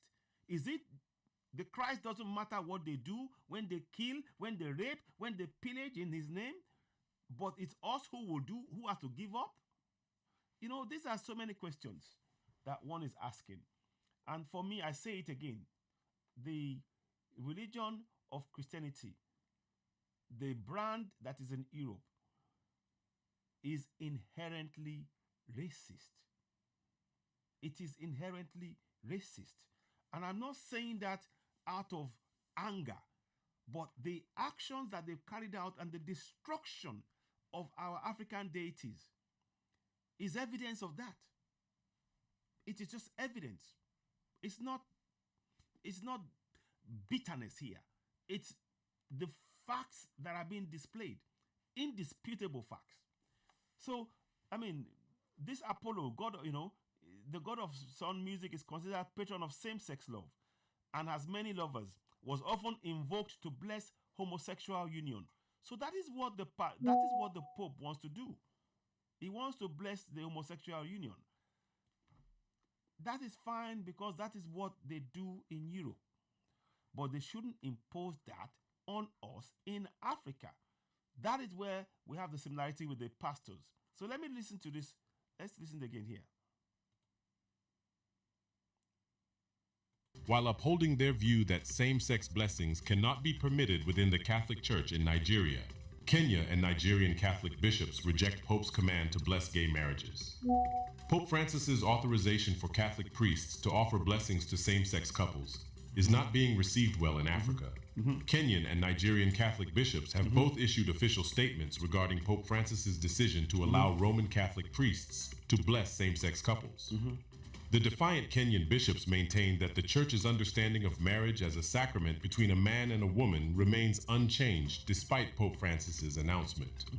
While the Catholic bishops in Nigeria stated that blessings or celebrations of same-sex unions are against God's law and are considered sacrilegious within the Catholic faith, the bishops argued that every nation has a right to self-determination of its laws and cultural values. They called for respectful dialogue while upholding their view that same-sex blessings cannot be permitted within the Catholic Church in Nigeria. So, yeah, it's mechanistic style to defend their race by any means, so as to stop extinction. That's one theory. That's very interesting. I can see the logic behind that. I see kind of a logic behind that, to be honest with you. And also, understand the difference between Christian faith and establishment you call church. The Europeans are still pagans, just as Africans, just as most Africans, even attending churches. Yes, I can see that, sir. But the thing is that the key difference, I agree with you. The problem is that they're imposing their version of Christianity on us. Our government, the government that we run, as I showed you in 1841, what they brought the government and they imposed it on us. Yeah. God will continue to. Okay. We will continue to. Okay. Yes, I agree. I mean, in Europe, one thing I will just say, sir, in Europe, I don't find it strange that they support this same-sex couple. I don't find it strange because it's part of their culture. Apollo, back in all the centuries, that is what they do. In Africa, of course, we have every right to stick to procreation, and that is what our ancestors have done. So we are in agreement on that fact. The question is how to navigate all of this and stay far, because, sir, as we speak to you, the European government are trying to force African countries to sign a deal, a treaty, whereby once they sign the LGBT law, it will override our constitution, sir. It will do. And that is a major problem as far as, for Africa. That is the concern in all of this. But the problem is that the line between the government and the church is gone, because the church is asking that we do LGBT, the government is asking that we do LGBT, and they're using it as a pressure point. If the African governments don't sign LGBT laws, they won't give them loans. So you see, this is a lot more, it's gone much more. They're trying to really impose this, like my sister said, Onye said, it's a mechanistic style to defend their race by any means. Yeah. Exactly, sir. We rejected it in England. The English are supporting it covertly, sir. That's why they're pushing the LGBT laws. I know the Kemi Badenoch is doing a lot of work on it, but it's still part of what overall, the press come at you if you make anything in terms of all that.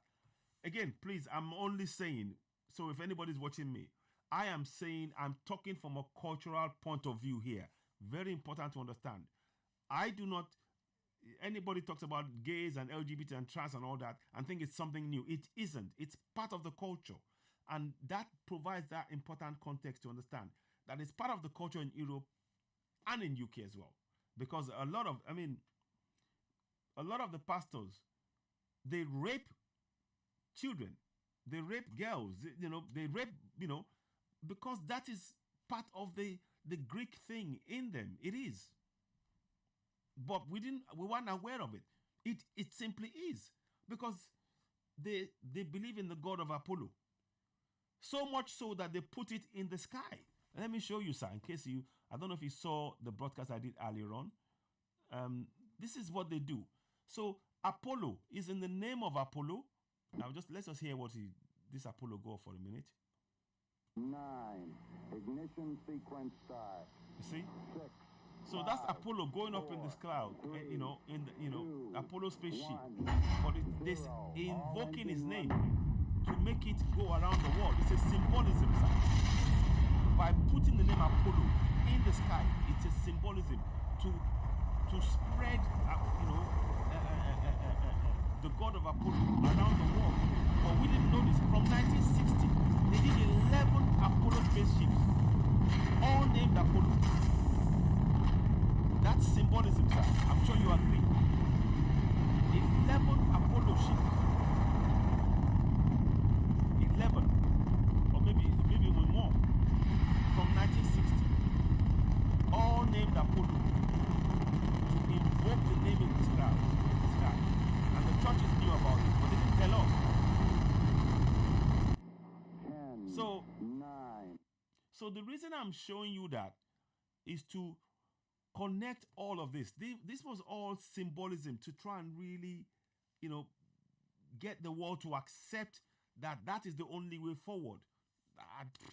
Clearly it hasn't worked, because in Africa we're saying no, because it's not what we're used to. And there's nothing wrong in rejecting it, just like there's nothing wrong in Europe standing by it, because that's what they do in Europe, and I wouldn't change that, because that's what they know. But live and let live is what I firmly believe. And this idea that because they impose the government on us, the Bashonu and all that, I'm actually going to keep that, because it's very important. This one here, the Organization of Government in Yoruba Land. Oyomesi, Ogboni, the military, the structure, Are Onokakanfo, all of that. These are things that we we can rebuild again. But I'm just showing you, sir, that the let me put this here. And my sister as well. Thank you for your valuable contributions. And those of you who are watching, let me just 1 second. I want to make sure I got this right. Okay, good. We got that there. So I'm going to come back and look at that. Now, so the thing that I wanted to just state about all of this in the discussions that we are having is that people understand that, the church had an agenda from day one, and it was hidden from us. To have 11 or 12 or 13, however many spaceships out in the air called Apollo, knowing fully well they were trying to send that message out, it's a symbolical way to try and take over the whole world under the guise of, spaceship, and we don't know this connected. You can see that this is deeper than what we think. I hope that makes sense. I don't know if I'm making sense. Is it making sense? Is it making sense to you what I'm saying? Yeah, it's been rejected the church despite Justin Welby's bishop. The Bible is the only authority Christian faith believing, not Pope or bishop. Oh, okay. The Bible is faith believing, not the Pope or archbishops or bishops. Christ alone. Christ alone. Okay. But they are silent as they try to impose that on Africa, sir. Yeah. I mean, there's a silence that is kind of really, that speaks volumes on how they even in the UK here, but sir, you agree that Christianity is inherently racist in the way they approach its approach towards Africa. When they put down our own African belief system, they are inherently racist. I mean, for them to actually put black man as a devil on that thing, it's racism, sir. I'm not trying to be. I'm just trying to. Let's have a look. Let's just have a look at it here. What you see on the screen there, sir. What you see on the screen. On the left is the picture in Buckingham Palace. Anyway, you know what? I don't even want to say, you said something that makes sense to me before. So you both, yeah, it's not even point of discussing it. You know what I'm saying. I'll leave it on there if you want to discuss. But I get the sense that, yes, there is something more that is than yeah. But yeah, so there's no point even going over it, because I think the discussion needs to happen behind the scenes now in terms of a deeper meaning and understanding between myself and yourself, and but I just put it there that it's something. Yeah. Thank you. Now, yes,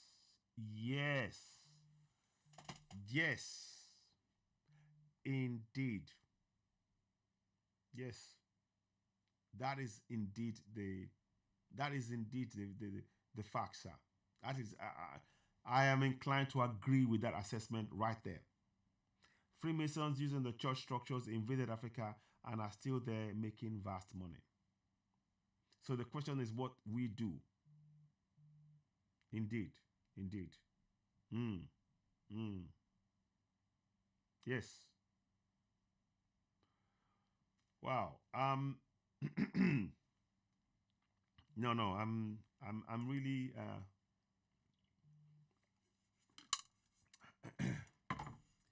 I think we've covered everything for now.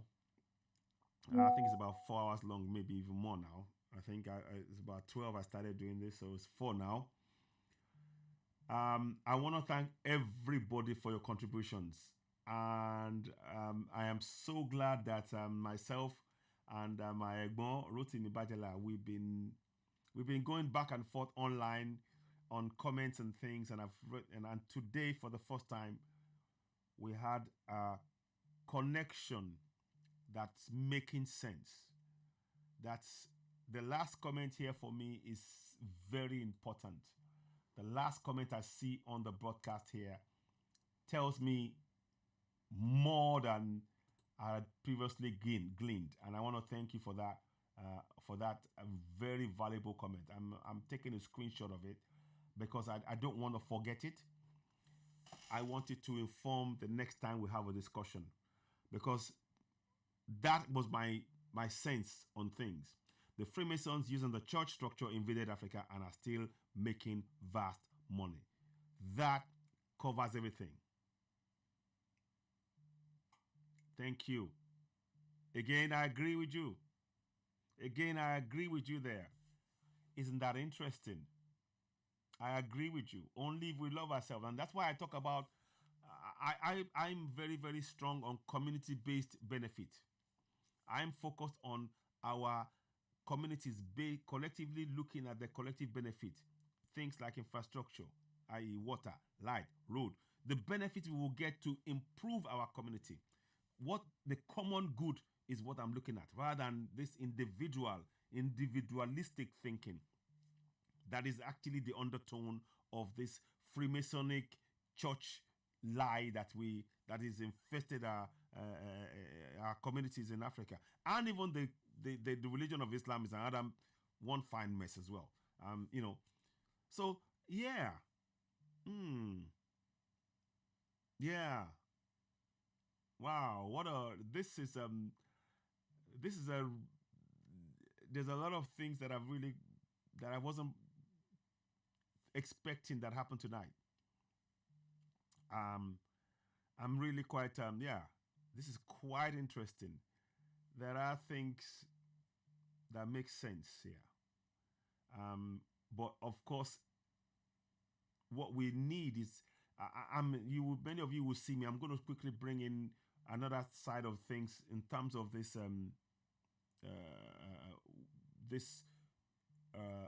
spirituality that we're talking about. That I firmly believe that our people need to understand who they are, reconnect with their essence. Then they can actually achieve a stable and viable society. That's what I believe. And I believe that for too long we've been trying to just deal with the physical that we don't have control of. We need to have full control in the spiritual.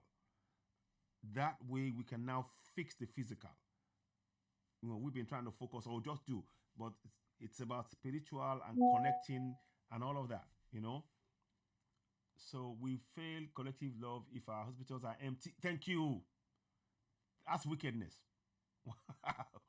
There is so much similarity. I agree.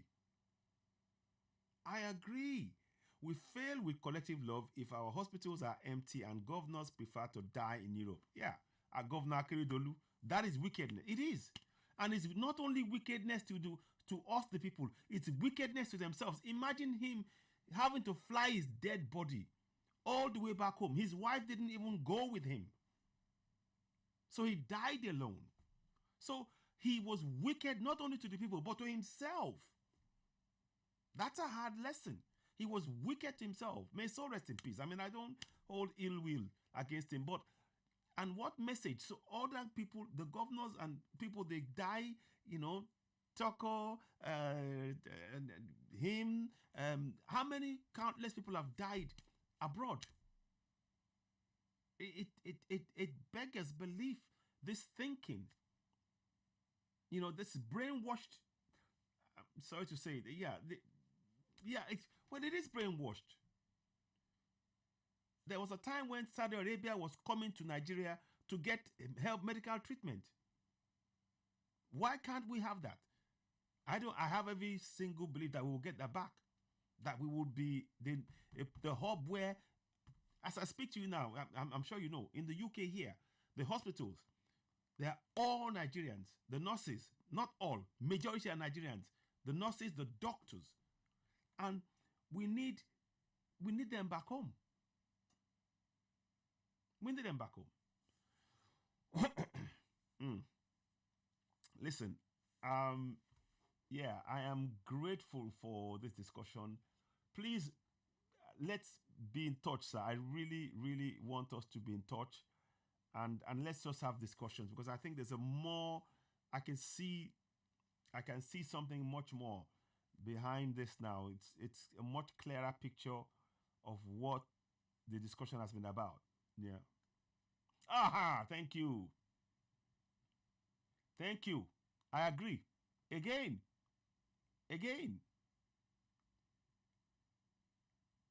No, Yoruba must repent. Start with where I agree. Yes. Yeah, there is so much to be said. There's so much to be said on that area.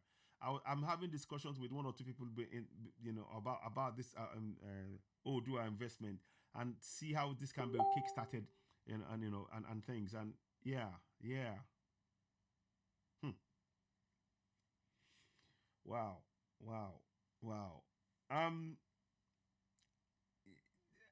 Only for time purposes, I love to carry on. It is 4 o'clock now. I've been doing this for a good 3 hours plus. I want to thank everybody for the discussions tonight. What did you think? Leave comments, and we can discuss afterwards about this. Yes, Dangote. Oh, please, I don't even. That Dangote. Oh my gosh, yeah. Dangote this, Dangote that. I mean, it's all, yes, and it's a clear, calculated move. Clear, calculated move. There's a lot more that I want to say on that, but I'm holding fire on that at the minute, because I'm trying to see which side our Tinubu is going to be. But I agree with you. I agree with you. That is all Dangote. And yeah. Wow. There's a lot to be said, and honestly, I'm looking forward to having a discussion one-on-one behind the scenes. I'm really looking forward to that. Let us just see how, because I think there are one or two things that I need to fully understand, that I'm sure there will be some pointers. And I regarding Yoruba Nation, I'm having to go back to the drawing board. Not I, but we need to. All of us have to go back to the drawing board. I don't happen to believe that Yoruba Nation is achievable in the current trajectory that we're in. I've been trying to do something. I've translated the Yoruba Constitution into in Nigerian Constitution to Yoruba. Let me just show you on the screen as you're talking. Maybe you can see. I don't know if you've seen it. I'll just show you what I'm doing, because I believe in doing. I don't just talk. I believe in doing. I believe that we can, and people can glean and learn from it. So let me put this up here, and I'll change something. Some numbers might have been there. So basically, this is what I've done. I do question. So I've done that. I'm showing you basically, so you can see people can walk through it as well. So we just simply go. There's a key sign.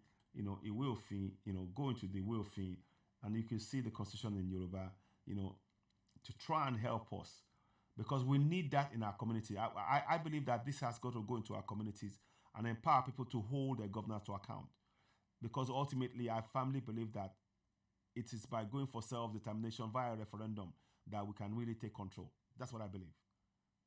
We'll talk. Absolutely. Oh yes. Thank you. This is brilliant. Yeah. And thank you for sticking with, even though we were sort of on loggerheads in certain ways, and I was trying to, I hope the respect was apparent in what I was saying, and nothing in terms of me attacking. I was trying to enlighten, and no doubt you were trying to enlighten me, and that's why we spoke about it, and I'm really grateful that you actually connected tonight. I really am grateful for that. This is how we can actually achieve things, because Yorùbá la méjèèjì, Yorùbá la jọ ń sọ, èdè wa yéra wa, ntafẹ́ ṣe afẹ́ àǹfààní àwọn èèyàn wa ni, and that's what we're trying to do. So, and I'm sure it's doable, but I'm really grateful, and I'll be looking forward to that discussion. But I want to thank everybody. I thank you, sir. Rotimi Bajela, my brother, respectfully, I call your name. Onye Oporiche Lydia, my sister, thank you very much. Ayomiku Daniju, thank you very much. Eric Shanu, my man. You always show up, man, to represent. Yeah, Ayomiku, we need to have another discussion live on air at some point about other topics as well. And there was somebody else who came on as well. So if I don't mention your name, it's not because I don't want to.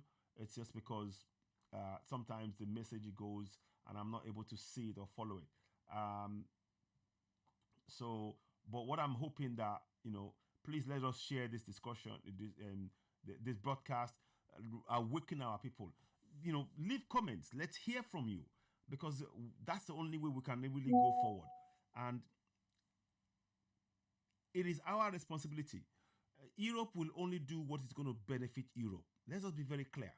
Let me say that again. Europe will only do what is going to benefit Europe. Africa must do what will benefit Africa critically, collectively. But the work starts with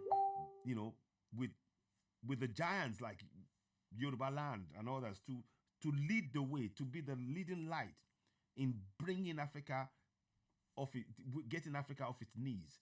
And we can do it. I need you to believe we can do it and must do it for the coming generations. We must do it. So that's the task before us all. I want to thank you all. Yes, thank you for taking the time and spending this much time with me. Thank you all. I bid you all good morning, good night, and we'll talk soon. Thank you so much for watching. You've been watching Citizen AY, the platform where we speak truth to power. Please don't forget to subscribe to us. How do you do that? Let us go and quickly remind you. So subscribe on YouTube, hit the notification button, give us thumbs up, help us reach more people. Share this broadcast for as many people as possible to wake us up, help. And as ever, your views are always welcome, valued, and respected. There is no one Yoruba person more important than the other. No Igbo person more important than the other. There's no one Hausa person more important than the other. We are all equally important and relevant, and our voices must be heard. We need to actively participate in this process to achieve the common goal of actually improving the lives of our community collectively. I firmly believe that. So please join me in this struggle. Be part of it. We welcome donations, of course. The best way you can help us is to go onto YouTube, subscribe. Also, give us stars on Facebook. You can give us super chats on YouTube. And donations, the account is on there. We welcome your contributions and we respect each and everyone's views. We cannot all have the same views, but we need to discuss and get to reasoned discussions and an agreement or workable solution to achieve our common goal. That I firmly believe. And ladies and gentlemen, you've been watching Citizen AY, the platform where we speak truth to power. I thank each and every one of you. Please do endeavor to share this broadcast, and we'll be back soon. Thank you and good night. Odaro, good night. Good night to you all. Thank you. Good night. Good night. Bye-bye. Bye.